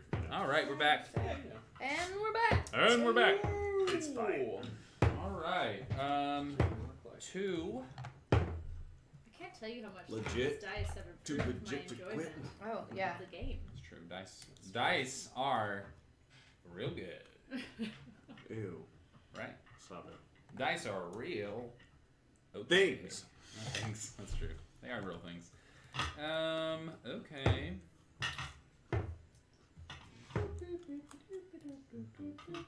So you guys are. That's no moon. We're exploring the That's temple no of the Templar. The Templar temple. The Templar. The Temple The Lord. Temple are. The Templar. Lars and Hut names. This Temple is are cool. not. Here's a random generator for That's hut the names. Taganoko Borga. Thaba Iron Tusi. What is this? Zorda Ramashboka. These are hut. Dothraki. These are randomized hut I like that. names Oh, from that's great. from the Star Wars universe, as in Jabba the. Coming back as a hut. Here are Wookiee names. They are. They're like Greyu, Rora, Cheen. Those are bad. Those are bad. Droid names? I've just seen them. Oh, they're just numbers. That's good. OL00. J. Yeah, of course. Thank you. We couldn't figure that one out. Couldn't assign random. We couldn't just figure out names ourselves. Okay. Let's go back to here. Look at this temple. Isn't it neat? So yeah, so as you guys approach the temple, no one has dark vision, correct? I do. Oh, nice. Got your Yeah. little glasses. Fancy glasses, magic goggles. Right out of the Pantame book. Yeah. That bullshit. Those fancy schmancy goggles. You All had, kinds you of had magic. some goggles, didn't you? You used to have I goggles. did. They were called my trusty goggles. They were. They were. Be my They trusty were. goggles. My magic trusty goggles. Trusty goggles. And they had true sight and dark vision. And what else? I found your goggles because I have detect My magic, man. identify, true sight. I'm sorry, I and have to dark interrupt you. Taylor wants me to read hut names for the next 10 minutes. So that's No. all. vision. For the next 10 minutes. Okay. Yeah. All right. Just kidding. Go ahead. We're in. Oh. We're done now. So yeah, I have detect magic, identify, Those do true sound sight, like- and dark vision. Sounds exactly like your goggles. Pantome's trusty goggles. Can Yours you did pick? more than that, didn't they? There were like 4 things I did, and I rolled a die, and then eventually I got to pick. Well, you got more stuff later, though, didn't you? I think so. There was Yeah. some other like adaptation. They I were forgot. pretty. They got pretty strong over time, from what I remember. That was a They while looked cool too. ago. Pantome was great. They was super fly. That freaking Triceratops, man. It's the T. All right. Great. So as That rest you is approach so the temple, it is very much like as you approach the temple. One of the main things that happens is you get close enough. You enter into a space, and you can tell that there's an atmosphere. So you get up to the steps, and as soon as you get on the steps, Dukart can drop the magic, and he does. And once you're in the space, there's some sort of illusion spell that allows this whole area to look as if there are torches that are lit. So as soon as you walk through this veil of magic, there is light, and it looks a little more. It still looks old as fudge, but it is. It looks, a little more lived in, and the air is a perfect 72 degrees, and it's muy goodo. It's balmy and lovely. Um, We need to roll for that wound. Don't forget. yes, we do. That was what I was doing earlier. Damn it! Chester's got a Damn it! Yeah. Got a wound now? More than half my. Yeah, I mean, I only had 30 hit points. Needed 20 damage. I forgot we were doing that, Oh yeah. but I haven't died like that yet. No. So she was able to get you back, but like she said, it wasn't a lot of finesse there. And I will say that since I want to add that element of medicine checks from now on, if there was a mortal wound or like a minor wound, sorry, not a mortal wound, but a minor wound, when you're about to cast those healing spells, you can roll a medicine to try to fix the wound. To fix the wound and negate it and make it so it doesn't happen. Roll me a D100, and we'll see the severity of the wound. We'll leave that up to chance completely. You've got no arms. I can't cast my spells anymore. They shot you right in both arms. 53. 53. Cool. Right in the middle.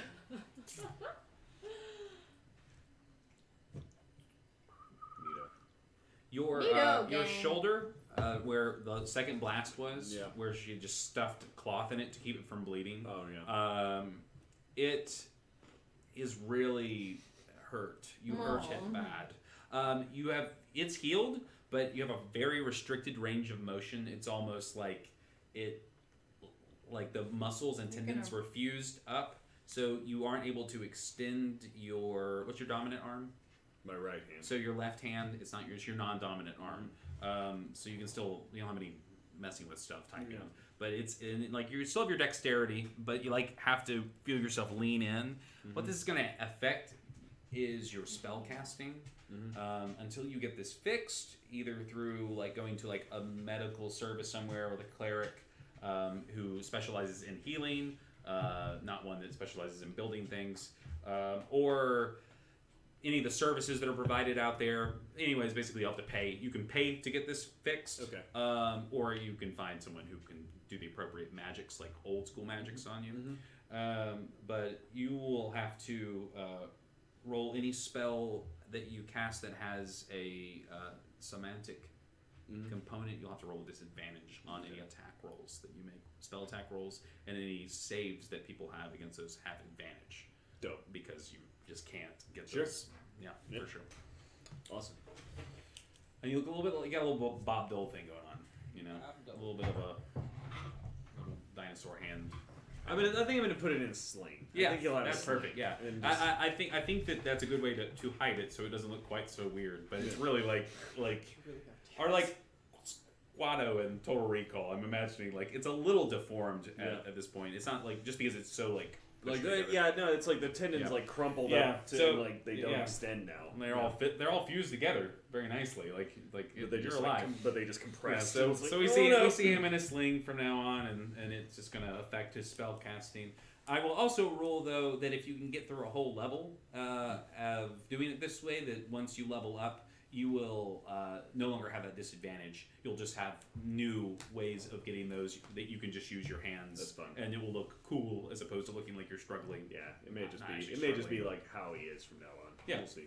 So if you level up, it will go away on its own, or you can choose to get that fixed sooner rather than later. So you're not. I like it. All right, give me some flavor. Give me some flavor. He hasn't had things happen to him, so this is good. This is good. This is good. Builds character. Shout out to the mule for giving me so many cups. So many cups. So many cups. The mule. Cups on cups on cups. So on cups many on cups. on Shout out to Aldi for this delicious cold brew. It requires. Always shout out to Aldi. Aldi for the win. I love Aldi. The god, the We talked about Food Aldi's god. bullshit aisle. Aldi's bullshit aisle is great. It's my It favorite. is. oh yeah, I love it's it. really It fun. really is. It's just like, man, I don't need this, Yeah. but I really want it. It's like only $5. It's like Yeah. the lamest version of a surprise party you could ever have. Yeah. It's like And things go on clearance so quickly. Right. And it's like Nathan They're got already some cheap. rainbow. I have so I many bought- houseplants that I got just from Aldi because they were like $4 or $5. I bought one of those hypoallergenic pillows that they had there for Yeah. $5. Yeah. That's not my pillow. All right. It's very so comfortable. Thief Fighter Mage, Oh yeah. we Plug. wholly support Aldi. We're all Oh, yeah. about that vertical Yeah. integration. We're all 100%. about those cheap, delicious groceries. Okay, so you guys. Look like we're in 30 Rock episode or planning for Kim Jong Un to visit. It's like a pretend grocery Oh store. yeah. I was not following, but yeah, it really. Sorry, I it didn't really is. finish my thought. You Did I? kind of just started in the It was middle. like of the middle one. of it, Yeah. It was. It's like when I assume everyone is thinking the same thing I am. And you just say part of your thought out loud and then everybody continues the thought. It just wasn't happening. I was at that texting point. Jimmy today, and I texted him, and I didn't put I want, I do. I was just going like do. Like every time I refer to myself in a text, I No. forget to put I will do this, I am me, and it just looked like I was like do this, do that. You got to get the tickets. That's You got to look at the movie. Terrible way to communicate, though. It's horrible. You're telling me. I live with me. Oh. All day, every day. Say no deal until 10. Yeah, your camera's all up in your face. There we go. Now we can play the game. Heyo. Good call. It's nice to have people who watch. Yeah. We appreciate you. Okay. Well, let's get everybody. Still here. Did you say famous? Yeah, for murder. Oh, I thought you meant instead of famous. Okay. Famous. So you guys, It's just literally. who and does anyone else is producing light or has grabbed a flashlight off the ship? Sure. Yeah. Okay. Cool. I thought you meant like. Can I have a light flashlight on producing. my gun? You can. You have to find a place to buy that. Okay. Or you can duct tape it on. Great. I guess. I have a cantrip for light, 20-foot radius bright light. There you go. Okay. So, So you how does can that be the manifest? flashlight. Is that just like energy, or do you part of you just glow? I keep liking putting things in my hand. I My really, hand just turns into flashlight. Yeah. And each finger is its own little. Yeah. It's flashlight. absolutely the each finger that's really is a cool. thing. Gadget? This I is like my that. Swiss Army knife. That's I- creepy and weird. I like it. Yeah, I like it a lot too. And as you do, you piece like new as you're casting these different magic spells that you have not cast before, because maybe this is, I don't think you've cast light before. I have not. So this is the first time. So she reaches out, and just like instinctively, your hand shifts, and then you're seeing new components that were not there when you installed them before. Because remember, you have that Voidwalker tech inserted in there, and so it's reconfiguring and reusing, and not to mention whatever's happening to you. But you're changing, and roll me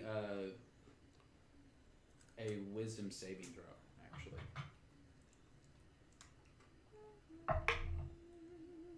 Nine. Right? You've got a feeling about this place. Let's add 7, not 4. Not 4? My bad. So 12. You have a uneasy feeling about this place. And as you go up to the steps, this main chamber when you enter it is collapsed, and there is still a passageway through here, and you are able to find it pretty easily. You do notice spider webs, which is always disheartening when you're in an old temple on a moon somewhere. So, like massive spider webs that seem to block entire areas. It says that I can make it any color. Could I do an ultraviolet light? Ooh. Semen check. Got to. See how clean they keep these places. Roll me a. Yeah, see what you can see. Roll me a. You never know. You never know. You could find something else altogether. Just roll me an intelligence. You It's could gonna be find a- something that's It's not gonna be a semen. lot of blood. Imagine that. Just add your intelligence modifier. Yeah. No, intelligence modifier. 11. Yeah, the light. You can definitely change it to a blue and a purple, but it does not reach the ultraviolet spectrum. But I do like that as a spell. That sounds kind of fun. An ultraviolet light would be a great. Yeah, tool to have. you know exactly what you're trying to produce effect from it, so it's not that you don't lack the ability, the understanding of how to create that effect. You are actually cycling through all the light colors as you're going through here. It's like whatever 1,600,000 colors, and none of them seem to be hitting the register of spectrum light. So it's not out of the realm of possibility that someday I might be able to produce this ultraviolet Probably, light, but yeah. in this, That okay. sounds perfectly City obtainable. hotels. It's Yeah. gonna be so Yeah. May I roll in nature to see Some if these people don't spider deserve their webs are jobs. old or new? Yeah, or they're still have And he inhabitants. pulls out It's a really cute a thing. magnifying glass as he's walking around. Oh, these are 21. Actually, you said you have like tech stuff on you, right? Oh yeah. It's so not it's, So I imagine that you actually have like a monoocular like device that allows you that like on top of your goggles that allows you to like yeah, it do- literally clips it's, in. and it's all fluff. It doesn't actually do anything extra. But what did you roll? 21. These webs are indeed. These spider webs appear to be currently inhabited, is what That's what Taylor just said. These spider webs do not appear to be very fresh, because as you walk into them, they do not stick and they just push away. They are indeed very large cobwebs, but whatever made them died a long time ago. Okay. Yeah. Good call. Maybe if you hadn't made that check, I might have decided otherwise, but that was a good call. So you guys kind of round the corner, and I'll tell everybody that. you are led down a series of steps in a very thin, very skinny hallway, and it leads down into a chamber. And this chamber is also partially collapsed, but as you walk into the space, the thing you notice about it the most is that there is a hole in the ceiling, and you can see starlight pouring in through it, and part of this cascade of like rock and stone and granite that's kind of fallen on the whole back wall, we'll call it the north side of the structure. There is a giant statuesque but it's definitely made of metal. So there's this large head. It's the size of a small building, so it's very big. It's a set kind of askew, and its eyes are open, and it looks very much like a Greek statue's head that fell off. But as you get closer to it, you can tell that it's made of metals and has very small seams on it that kind of cut it up into smaller pieces. So as you get closer to it, it looks more robotic and more manufactured. Roll history? Yeah.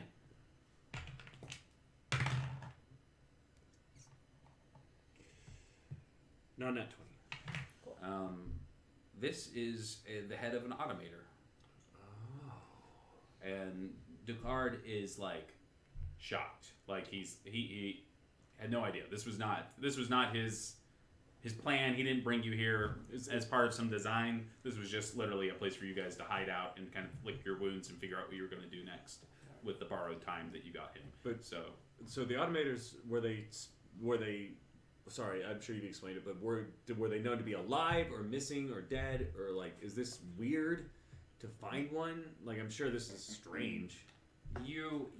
This is outside of the realm of your expertise. Okay. This is a different type of history. This would be closer to like a galactic history. Oh, yeah. What you do know is that the Megadwarfs built the first automators, and they were only like 4 of them, and then at the end of the Golden Age, they were an entire race of not a whole lot, maybe a couple hundred, but still a sizable amount.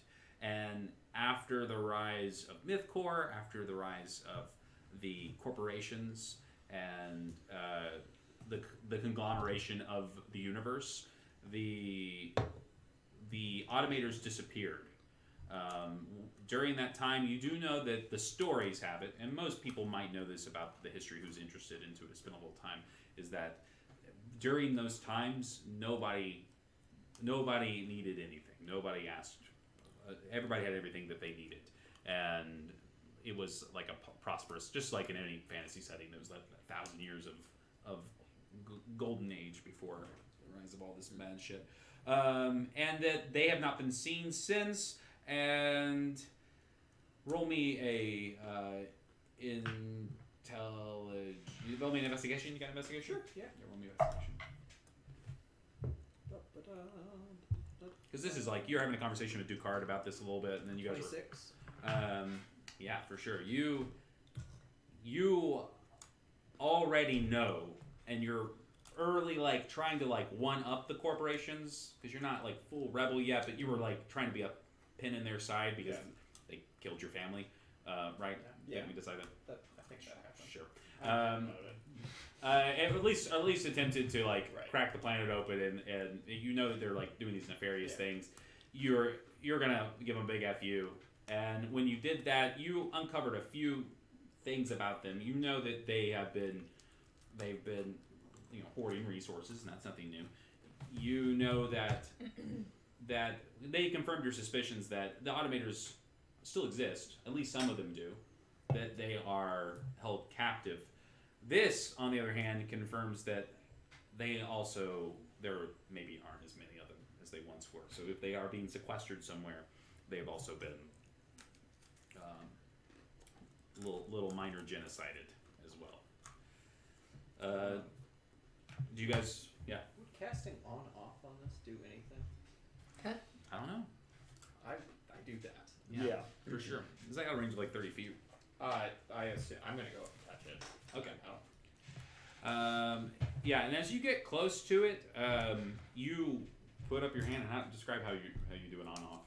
I just like hearing how people cast spells and stuff. Yeah, so with that specifically, it'd be reaching out with the kind of glove thing and looking for one of these seams where I assume like robot wires and stuff. Sure, yeah.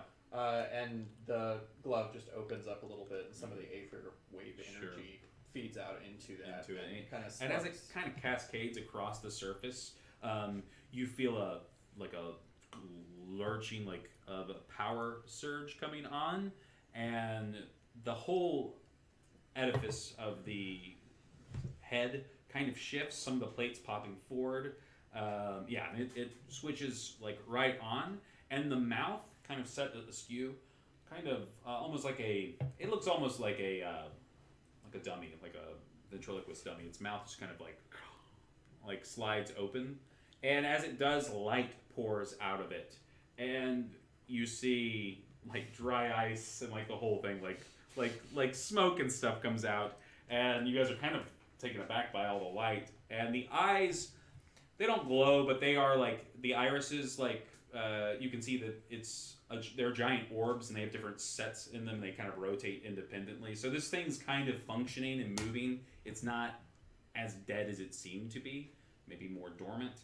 And out of its mouth, a large humanoid figure kind of ducks down out and steps out into the space. Think like Thanos, but fatter. The Megadorfs are big. They're big, sizable, thick creatures. They look cartoonishly disproportionate. They don't quite like dwarfs or quite like humanoids. They look like these big walls of people. And he kind of comes out of this space and looks at all of you and smiles, and it says, "You're finally here." And he kind of leans back and he says, "Come inside." And he kind of goes back into the head, and you guys are just left there to follow, or I'm going. They do mechanical things, don't they? Is that their thing? I'm going. Yeah, they're notorious. Man. They were given the gift of invention. So they are the ones who built the majority of the first factories, the first hospitals, all the modernization, all those features came from them and their subsequent creations, the automators. So in the chain of things, it's Voidwalkers to Megadorfs, Megadorfs to automators. Cool. But those Voidwalkers are kind of different. They're like ancient Voidwalkers. They don't really exist anymore. Yeah, it is like Olmec from the Hidden Temple. It's exactly like that. There's a big Olmec head, kind of and somehow this Megadorf wound up in our temple, the Shrine of the Silver Monkey, dude. And yeah, also there's a shrine there, and you guys need to build it real quickly. And there's people, and they come out, and they'll try to grab you, but if you give them a big fat gold coin, they'll okay, they'll fuck off. Plus it's too hard. I can't get the goddamn monkey head down. What is this supposed to go? It goes on the bottom. All right. And yeah, so you guys are welcome to follow him into the space in the ship. Absolutely. Yeah, I love that. And as you walk into this head, what you see is it's a TARDIS effect. It's the space inside of this head, which is already sizable. You guys walk inside, and it's a factory. It's quite literally you're walking onto a catwalk, and as you go down inside the space, it drops 200, 300 feet below you, and it's moving. It's all so. Close. What you kind of realize is that you didn't actually turn anything on or off, but rather you just alerted them to your presence, and you might be at first haha. Mine just hit me up. Sure, yeah. Are they singing while they work? There is just They're him, whistling. Oh. and as you guys come in, he is He is whistling while he works. Good. But it's not a tune that you recognize, and he's like whistling the way that someone who's really good at whistling whistles, because he's really good at whistling, proficient in it even. And I even imagine that actually it's like he can hit like chords when he whistles. Oh, cool. Yeah. So a two-tone whistle? Yeah, like a two-tone whistle. Not bad. So he's but he's going around and by I can't working whistle like at all. he's literally just like interacting with systems and like, but all of their systems don't have as many buttons. It's a little more like.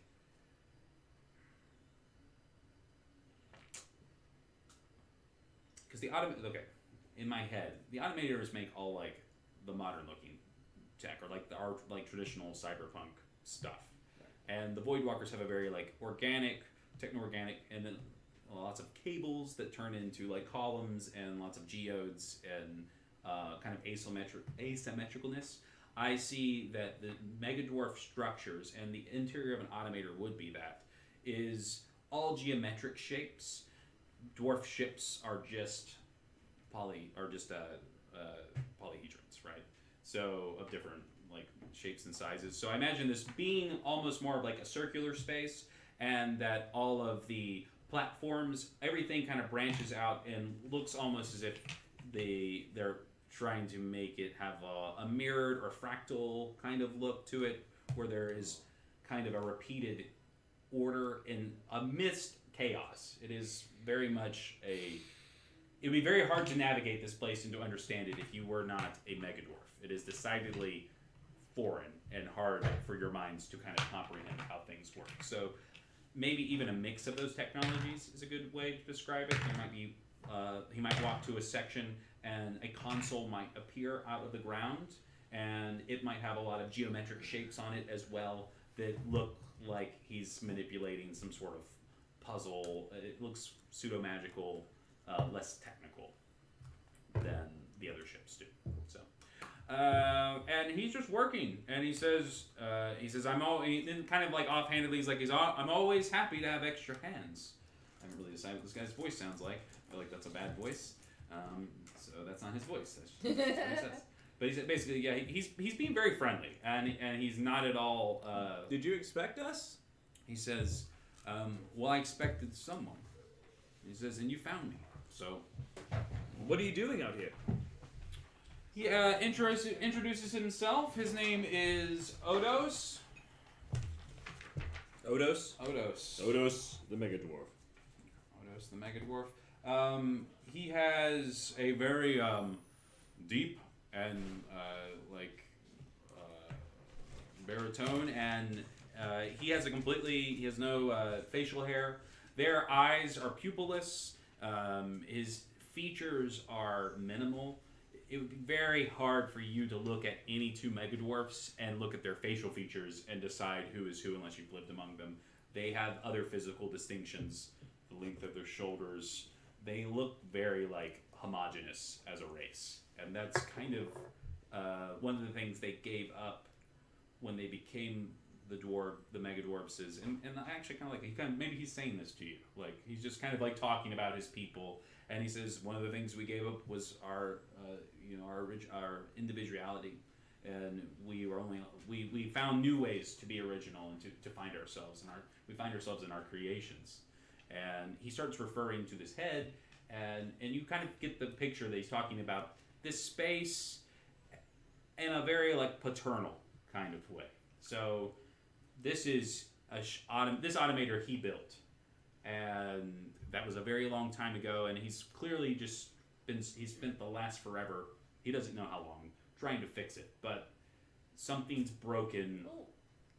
I was reacting to that. Yeah, so he's basically but something in him is broken, and he doesn't hold the knowledge anymore. That the time has moved on, and it's not his people's time anymore. I am really disappointed by this news. But he looks at you, and he says, tell me your name. We're gonna go into all of this. Yeah, this is a guy. This is important. This is an important NPC. No, I know my name. It's just I have more important questions to ask. But if you're gonna go through the whole introductions thing, Tango Echo November. But more importantly, I have this this memory node thing. Do you? He takes it from you.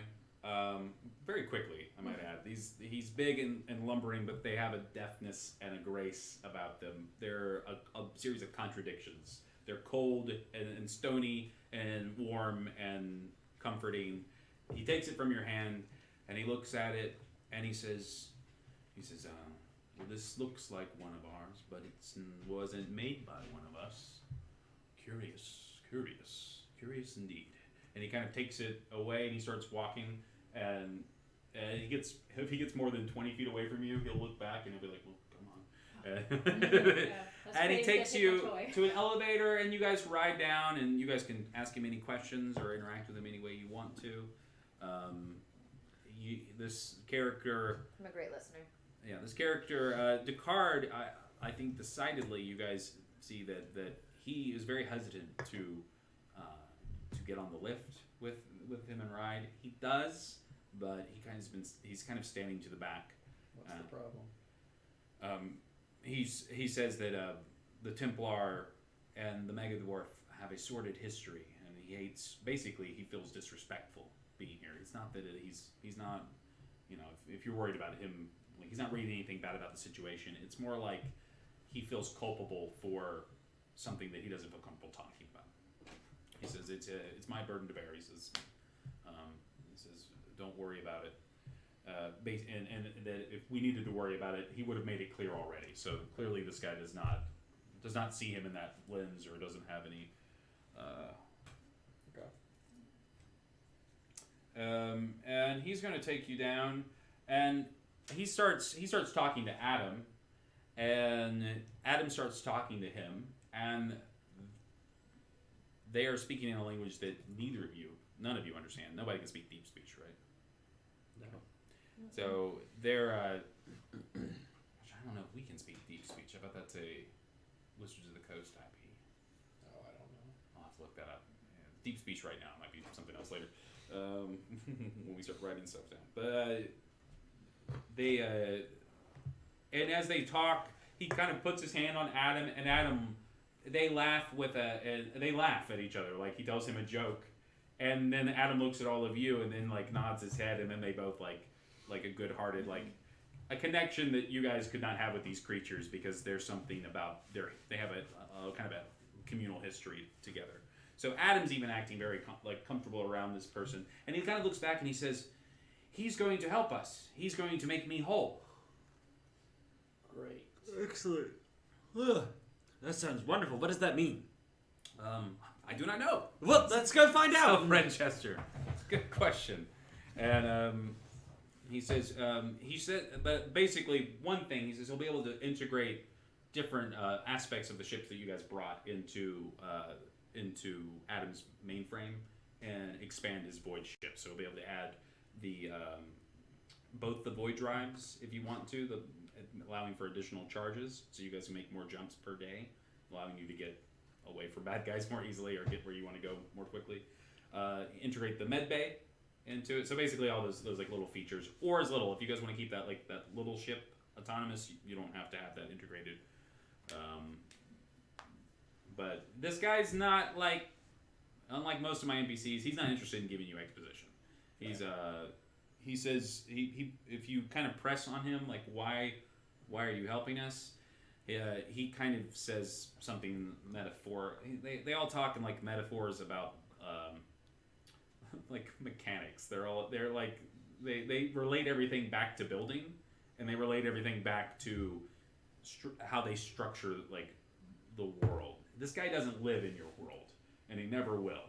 So it's hard to. You can sell like.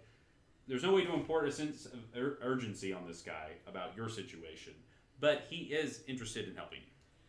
I want to make it clear that the memory node was mine, and I intend to keep it. He says, do not worry. I she will be able to. He says something like she knows all, and then when the lift lands, you guys are in this like very like much more closed off subterranean space. Lots of large cables. He says we're inside of her brain right now, and What? he takes you to this wall that has these like different geometric view screens and then gemstones, and this looks very much like Voidwalker tech, like her. And he basically is like, this is her like cortex, and he's talking about obviously this automator. He doesn't reference it by name, but he does call it the dwarvish word for daughter, if you know Dwarven, and he refers it to it specifically as a her, and he like leads you to like where the brain is, and he like runs his hand down some of the like you were doing down like the lines that were in between, and the configuration of the machine opens up, and he like basically is like trying to take your hand to walk you inside the machine. I go. No question. All right, and then when you do, the whole machine closes around you, and as it does, all those geometric screens kind of reveal your personage, so you're not like obscured from them. It isn't like you just they just like put you inside a coffin and was like, okay, you're dead. And then he takes the node to another console, and he's basically like, it will take me time to fix your friends, he says to the normal people in the room who aren't trying to have hardware installed to them. He says, times at 9:36.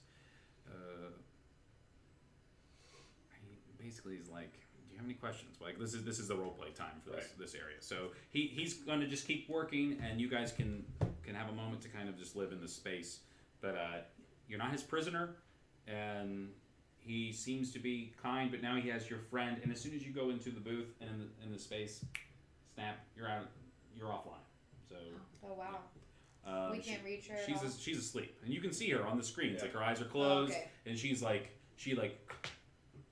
and then there's like heart rate monitors. Like you can tell that she's alive. And as he starts like doing stuff, he's really like conducting. He's using tools and he's working on things. And as he moves things around, the room moves around him. And this is really like in his element. This is magnificent. Yeah, and it's just like this whole like dance of machinery and just things that you just haven't seen before. Your Lucy characters. has a cool montage of this in relation to her painting process. Wonderful. As well. Yeah, so you're like, and we see a future Lucy painting the same, or like even painting the images she sees here into like future paintings. I love that. You can have your point. I like to imagine that this is a fat Thanos speaking like Sam Elliott in The Big Lebowski. Ding, ding, ding. We have a winner. Well, sometimes you bite the bar, sometimes the bar bites you. That's pretty good. You stole my thing. Well, that's, I can just do Bradley Cooper. More grumbling. There's a lot of voice in it. It's not so much air. It's grumbling. Oh, you're right. It's just down here. It's More like down, this. down. Down. Glad we watched that. Are you jealous, girl? Wouldn't have been able to understand goddamn Are what he you was saying. good in my spaceship? Can we take a whirl?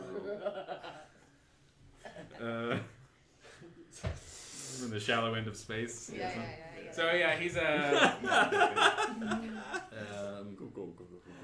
I'm sorry, you can all have a hero. Cool. So he's and he also has a mustache now. So he's really let himself go living out here. He's what they call a crazy guy. So a crazy mega dwarf. And he even says that there are so few of us. You know, this is, you can tell that he's forlorn. You can tell that he feels isolated. And as he talks to you, if you try to connect with him, he appreciates it. Like he cherishes interaction with you, but it just doesn't resonate with him. There's a disconnect. He's just, like I said, he's just not from your world. Right. And there's never going to be a way that you can you're learning something maybe about this Megadorf and maybe about most of them that you meet around the way, they're kind of like, I don't know, like shaman. They're like the shaman of space. They don't really have a thread or a connection to the politics or what's going on. And now that the age of the Megadwarf is over, they're broken and they're not quite what they were, and they are dying. They're no longer immortal. So, and you can pretty much learn as much Megadwarf lore as you want, and from here on out, you can have advantage on some Megadwarf checks. And you actually, he'll go ahead and give you his comm frequency. So you can, if you're ever at a deep space relay or a post office or any place where you can relay messages, you can contact him directly through your devices. So remembering, I was remembering last time we were at the post office in this world. Yeah, it's Oh, yeah. always good. Come around. You were a pill. Yeah. I did my job. Yeah, we survived because of that. He says it was going to take me a while to get your friends get fixed. He says, meanwhile, if you want to take and he hits a control on a panel, and then the floor below you turns from, it was like a black like slate like tile. You can see that it's like a screen, and below you it reveals a one of their ships. It's a very small ship. It looks like a D4. He says it's basically a air-to-ground transport. It's not like a deep space ship. He says you can take it to the surface and investigate some interesting energy signatures that have been going off. And he's like, for the last 800 years. He's like, something I bet you might like, my friend. Ooh, yes. And he's just like going around. So he's doing these things. Adam is standing with him, and he kind of motions to Adam, and Adam, he's like, go back. He goes, go back to the surface and get those ships, and he's like, take them back to the other side of the planet. And he's like, he's gonna start working on these guys. So what we'll do is we'll end the session, Okay. and we will not see Allison for Like a month. a month. Aw. She's doing a show. So Hooray! do you want to plug your show? Plug it. I would have to have the information. Okay. Well, we'll plug your we'll plug your show for you later. Thank Plug you. it. Plug. You want to at least tell them what you're doing? That's really fun. Yeah, it's a comedy of errors at the Oklahoma Shakespeare in the Park. Bravo. It's gonna be awesome. And you're playing? Playing Dr. Pinch and That's that and very famous role. yeah, and Dr. Pinch. the Abbess Nice. and a servant. Of course. I don't think I've And ever the actually seen that show. No, I'm It's, excited to see it. It's zany. Uh-huh. It's a It's silly, zany. It's not game. silly time. Yeah. Cool. it's very All right. much Well, we'll post those dates when they get closer, so anybody It's in July. in the local. June. June. Okay, great.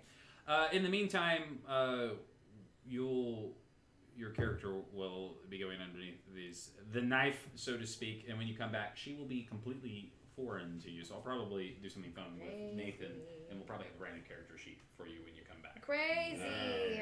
Because she's going You're to gonna be closer makeover. to the ideal of your character. I think because we'll talk more about it later. It won't be completely there. You'll still have searching, but I'm gonna shoehorn in some It's gonna be a new some, bot. some new things you get and some new things you have to do because of it. Robotic makeover. And you can either, you can play it any way you want to. You can be like a character, you can lean into it, or you can be like, I don't want to do this, and you can fight that. Both are acceptable answers. But when you come back, it'll be fun.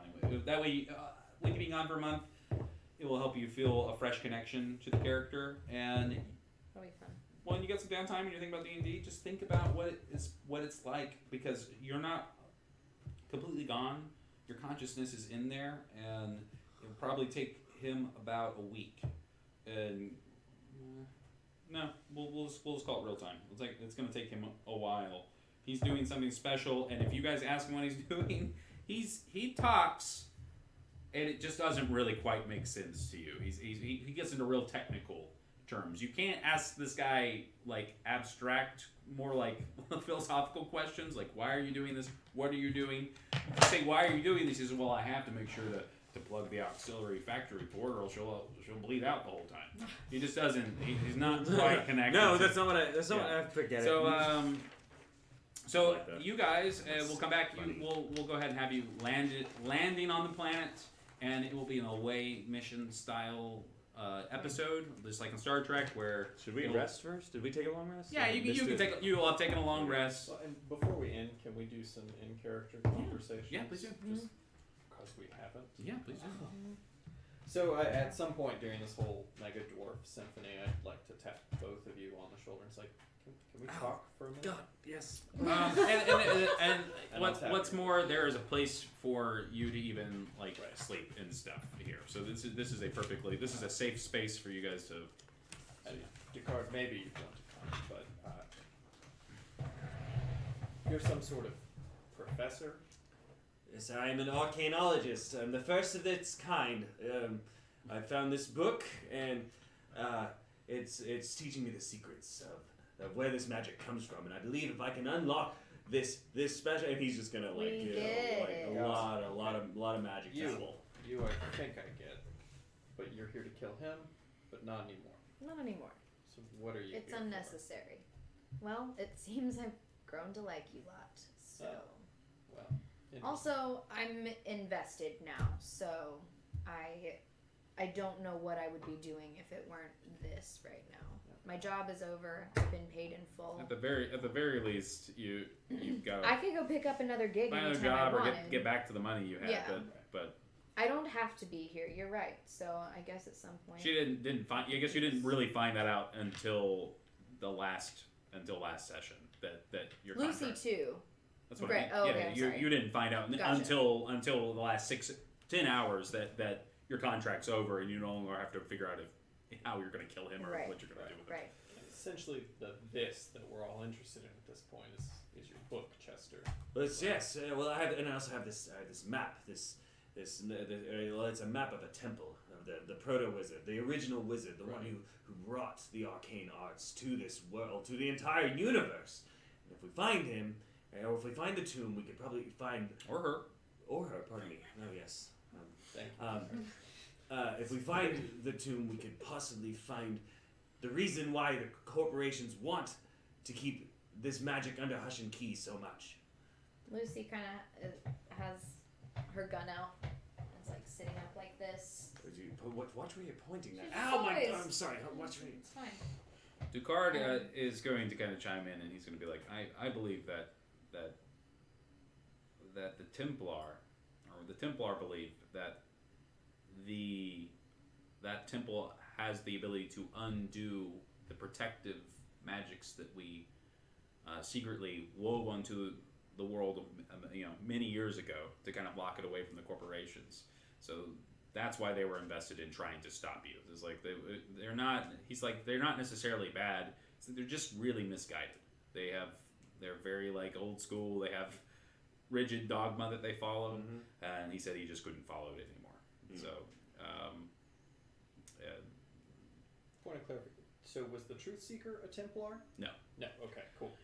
Truth Seeker is a different. So yeah, they're both kind of like religious orders, but the Templar are like a magic religious order, and the myth core it presents itself with the trappings of religion to help with their overall That's what conquest. Yeah. thought, but got confused. for sure. Well, and that so this temple and this map takes us back to the central planet. Does it have a name? Realm. Realm. Takes us back to Realm. Is going there on a void ship going to be the best plan? I'm hoping that my credentials will help us get at least to the planet itself. Getting lower is the harder part. And I don't know how far the word has spread to Mythcore that they're looking for me. They're looking for my. These are all valid things to worry about. So Yeah. What I might suggest is that we soup up our freighter as opposed to souping up Adam, where he's useful and I think also a lovely companion. But fuck him. well, you do what you want. out of game. Alternatively, if you do want to still upgrade Adam, you can help him combine the elements of the smaller ship, and he could turn into a small ship as opposed to a big ship, and you could use the freighter as your main ship, and or you could leave it all the way you want it. It's It's all your stuff. Adam is he's also working mostly on getting, the main thing he's doing with Adam is extracting that crystal from his head so that they can, Adam's not quite So he can right actually right now. grow. Yeah. Right.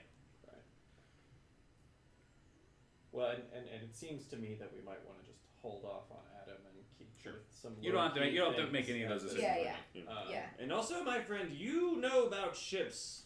I don't know anything about ships, so I trust you mostly about that because this is what and that's in character. He's like saying he does not care about that. He's like Chester's main concern is finding as much about this book as he possibly can. How would Lucy go about getting back to her home with her money? Like, I would assume that she's not gonna just fly in somewhere without being stealthy about it. You have to return back to Realm, and you have to put the finishing touches on the painting, saying that you've completed the job, and then you have to contact a curator, and then at the museum is where the exchange happens and where you. So even though the job fell through or is over, I still have to go through that whole process. Yes, because that is the only way you ever interact with this shadowy assassin I have network. to tell my network that I have received the message. Yeah. I've been paid in full. They buy the painting from you. Yeah. That's how you get. But that's what has been painted into. You have to close the image. contract. Mm-hmm. Yeah, That's cool. yeah. I mean, and that's how they keep it above board. You're literally just an artist on paper, and they pay you for the painting. I definitely have some work that needs to be done on my end in Realm. Okay. So, Right. No, and I think that all makes sense. And the big question, I think, and I'm an Outworlder, I don't know about Realm. Mm-hmm. Shouldn't we try to go in not in the biggest bang possible? Yes. Yeah, we should. Yes. The Realm has Or disguise so much security and within so the many biggest- defenses and so many paladins. And bang. Right. I mean, I'm just sometimes spewing stuff. just being out there, as we saw on the Right. Starliner, can get you further than a good line. Right, maybe we So- can just blend in somewhere. And maybe too. Adam Yeah. can do that. And maybe this whole belt thing he's wearing affects when he's a ship too. Who the heck knows? I do think That'd be in a cluster of ships, but maybe. Discreet should be the name of the game. Cool. We have We should. too much to do for people to be on our asses. I'm not about entirely it, so. sure what's on the lower levels of Realm, but if we He said, Descartes like chaos. He says it's the oldest part of the world. It's a dangerous place to go if you're at odds with the Templar. I'll tell you that much. with having you with this Are belt we at at all, odds with the Templar? He says by definition we are. Yeah. He says I took on the burden of giving up Right. my position. And to because- answer your earlier question about my motivation, that now trumps all for Cool. me. And I'm forgetting what the euphemisms for his organization that was the non-Templar. Who's shaking the table? It might be me. Sorry. No, you're fine. Do you remember? Who's under attack? Ah! We're all dead.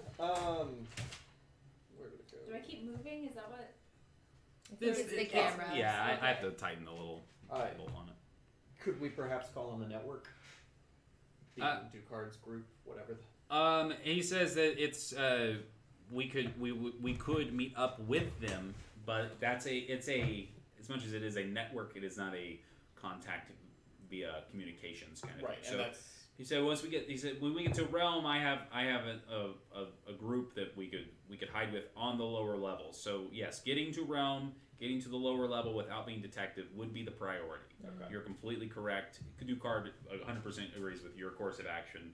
He says that you could probably use your credentials maybe to get you through the first layer of security. He taught in the affluent part of Realm, and so whatever connections you have there are useful. Sure. But it won't help get us lower. That's you probably don't live on Realm full time, but it is one of the main places you have to travel to get your payments most of the time. So you would have a small connection of people. There's certainly going to be a handful of you're a criminal background, so you will definitely have. It could help me travel under the radar. You definitely have people you can reach out to and stuff like that. But that would be the name of the game. I'll make some phone calls and see what I can do. Meanwhile, he says that he believes that being here is more than just a fortunate event. He says that he says he wants to know if you can see it, and you probably, I mean, you can roll an Arcana. We'll see. We'll let you see if you can get a nat 20. Sure. But Come on. No. okay, and you don't know what he's talking about, Okay. and he kind of looks at you, and he's like that makes more sense. It's good that you don't see it, but he says. He said, I'm going to get rest. He's like, I'm not feeling myself, kind of joking about how that he looks 30 years older, and is going to say, we have a big day if we're going to explore that planet. He says it doesn't look like it's no longer an in-class planet. I don't know what I'll call it in this setting, but it's no longer, because it's been cracked open, it's a violent, more of like a hellscape. So it's going to be a dangerous mission. He says, feel free to explore this place and see if you can't find anything helpful before you go to sleep. I'm sure our friend has more things than he cares to deal with. He's a mega dwarf, man. Yeah. So, and with that, he retires to his room or wherever he's staying. I imagine there's like alcoves where people are just kind of camping out. And yeah, do you guys want to do anything else before we call the session to a close? Just for I would- basic survival here. Yeah, I would love to get a magic item. So if we could just go ahead and Smash cut the magic items. Well, I can tell you what mundane Smash gear Cuts you where can give me find. some stuff. Mundane magic gear. I don't I'm know sorry, what you we'll call that. misheard me.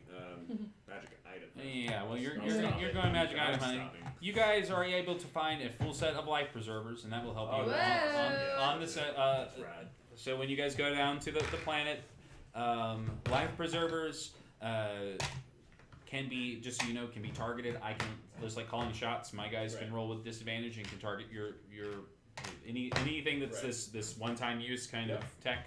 It's 8 times use though, right? Or 8 hours of use. 8 hours, but that's its one full use. So once it runs out of its 8 hours, Sure. Yes. To your point, yes, and yes. Also, there is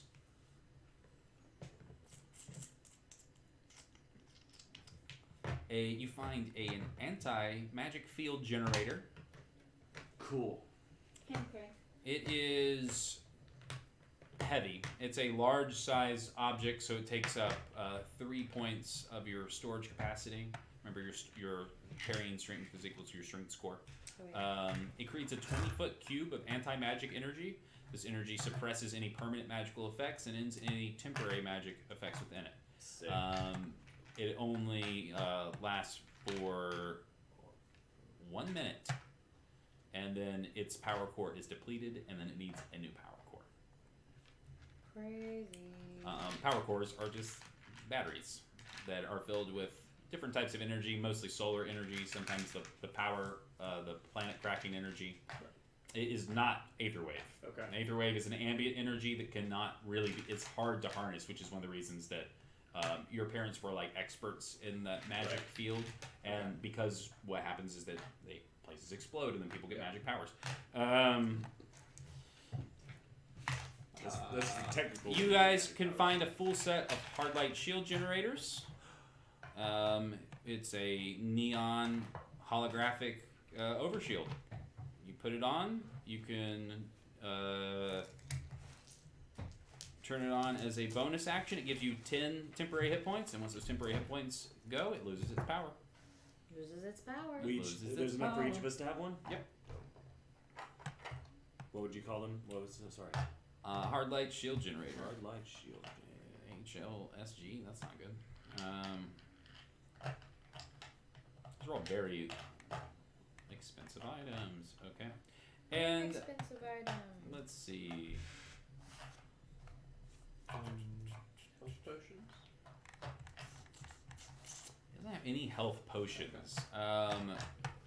But there is a mini fridge. What's in that mini fridge? What about Inside that mini fridge, you find 2 cans of Revital. Find 2 cans. 2 cans. 2 cans? Oh my god! Revital healing drink. It's red fruit flavored punch syrup, and it gives you 44 plus 4 hit points whenever you drink it. There is also a mana up energy drink inside. You may use an action to chug this bubbly piss colored potion that tastes like metal and perfume. And when you do, you regain 1 level 1 spell slot. I swear to God. It's like an insurance commercial or some stupid shit. And that's all that's inside there. And that's it. That's all the stuff that was left. This is all stuff that was left behind by human adventurers. It's old, but we're in a state of stagnation. Yep. Basically, the void won't change. It will only get worse for people, products and services. It's the end of history. Yay. More the same, but with more options. Right. Oh, good. It's Late stage capitalism. it's neoliberalism at its absolute best. Yay. All right. Let's go ahead and call it a session, and we'll say bye to Allison for a short while. When she comes back, her character will be fun and different. And Oh my God. we'll say bye to Adam, I guess, for the session. I decided he wasn't coming with us, but Descartes will go with you guys on your adventure. I like to Remember that he still has that spell scroll with him, which can get you out of a pinch. And yeah, we'll be here next week. Big announcement, Taylor. We are going to be doing another live show, June 1st? Yes. June 1st, National Board Gaming D at Anthem Brewery. Yeah. Is there another word for live, like an in-person show? Because this is live. Yeah, that's true. True. We're going to do Showcase. another... I'm going to have a name for what we call that, and it will have its own name, and we'll just call it that from now on. I want something fun, like Drinking and Dragons or something like that, but I want to make sure But not it's stupid. unique and not just something that everybody else has done 1,000 times. Yes, real life person playtime is what... Real life and person playtime is what... That's it. Featuring the Best Friends gang. That's us. We're gonna do that. Yeah, I think it's. I'll have more details. I'll post them on the Instagram. But June 1st. I think it's Anthem gonna be 4 to Brewery. 6. I think is what Jesse Yes. said. And if it goes well, we might have a gig there once a month. Yeah. We'll see. That'd Put all our eggs in Come play baskets. board games all day. Do you know what we're gonna do? Can We'll you give play us 4 a to tease of what 6. we're I gonna have do? not decided what the adventure is going to be like yet, but it will be pseudo similar to last time. I will hand everybody things. Again, Trinity is characters. going to do it with us Yeah. as well. Is it gonna be in space or is it gonna be in the fantasy? It's fine either way. I just want to know. Right. I think there will be fantasy this time because since we're selling the concept, I think it would be easier for people to get their brains around That makes sense. since it's D&D. Now, as we do more of these, I think that sci-fi would be fun, but like we did last time, it's a little more played to the audience, a little more less a little more goofy and fun. Hold on to that for later. I got you. Yeah, but we'll I like More that idea. sketchy, less. Well, and we're gonna have Narrative. some new things at this. It's gonna be a little more interactive. I have some ideas, but I don't want to spoil them, and I also don't know what I'm gonna stick with. So you know me, I'll have 150 ideas, and like 2 of them will work. So that's you want to be there for it. yeah, for sure. Be square. Also, I'm 3D printing an Infinity Gauntlet, so I'll post that soon. That'll be cool. All right. Have a good night. Thanks for watching, Taylor. When I think it should be a high school drama. I'm so Actually, into that's that. that's a good idea. That's a brilliant A high school idea. drama. I want to. Let's do fantasy. Well, I mean fantasy tropes, but it would be funny. Like a WB. It'd be funny if it was TV like show. set in like a wizard school, like a Harry Potter, or like a witchcraft school, best. or like a maybe like a hero training school, Dope. like even something even silly as that. Dope. I want to be a bard. Have you guys ever watched Acquisitions Incorporated? We should be a band. I want to be a bard band, We dude. should be a superhero I want to band. be a bard. They have a fun vibe. Yeah. I don't think it would be. It's not gonna be quite like that. Bard Well, band. obviously, but it's they come Bard play band more is for fun. like the It'd be a bard comedic band, adventure of right. it, but it still kind of sits in its Yep. its idiom. So yeah, okay, that's a great idea. Once again, you're full of wonderful ideas. Love you. Okay, everybody. Good We love you night. and stuff. Bye. Bye. Don't forget to suck it. Yeah.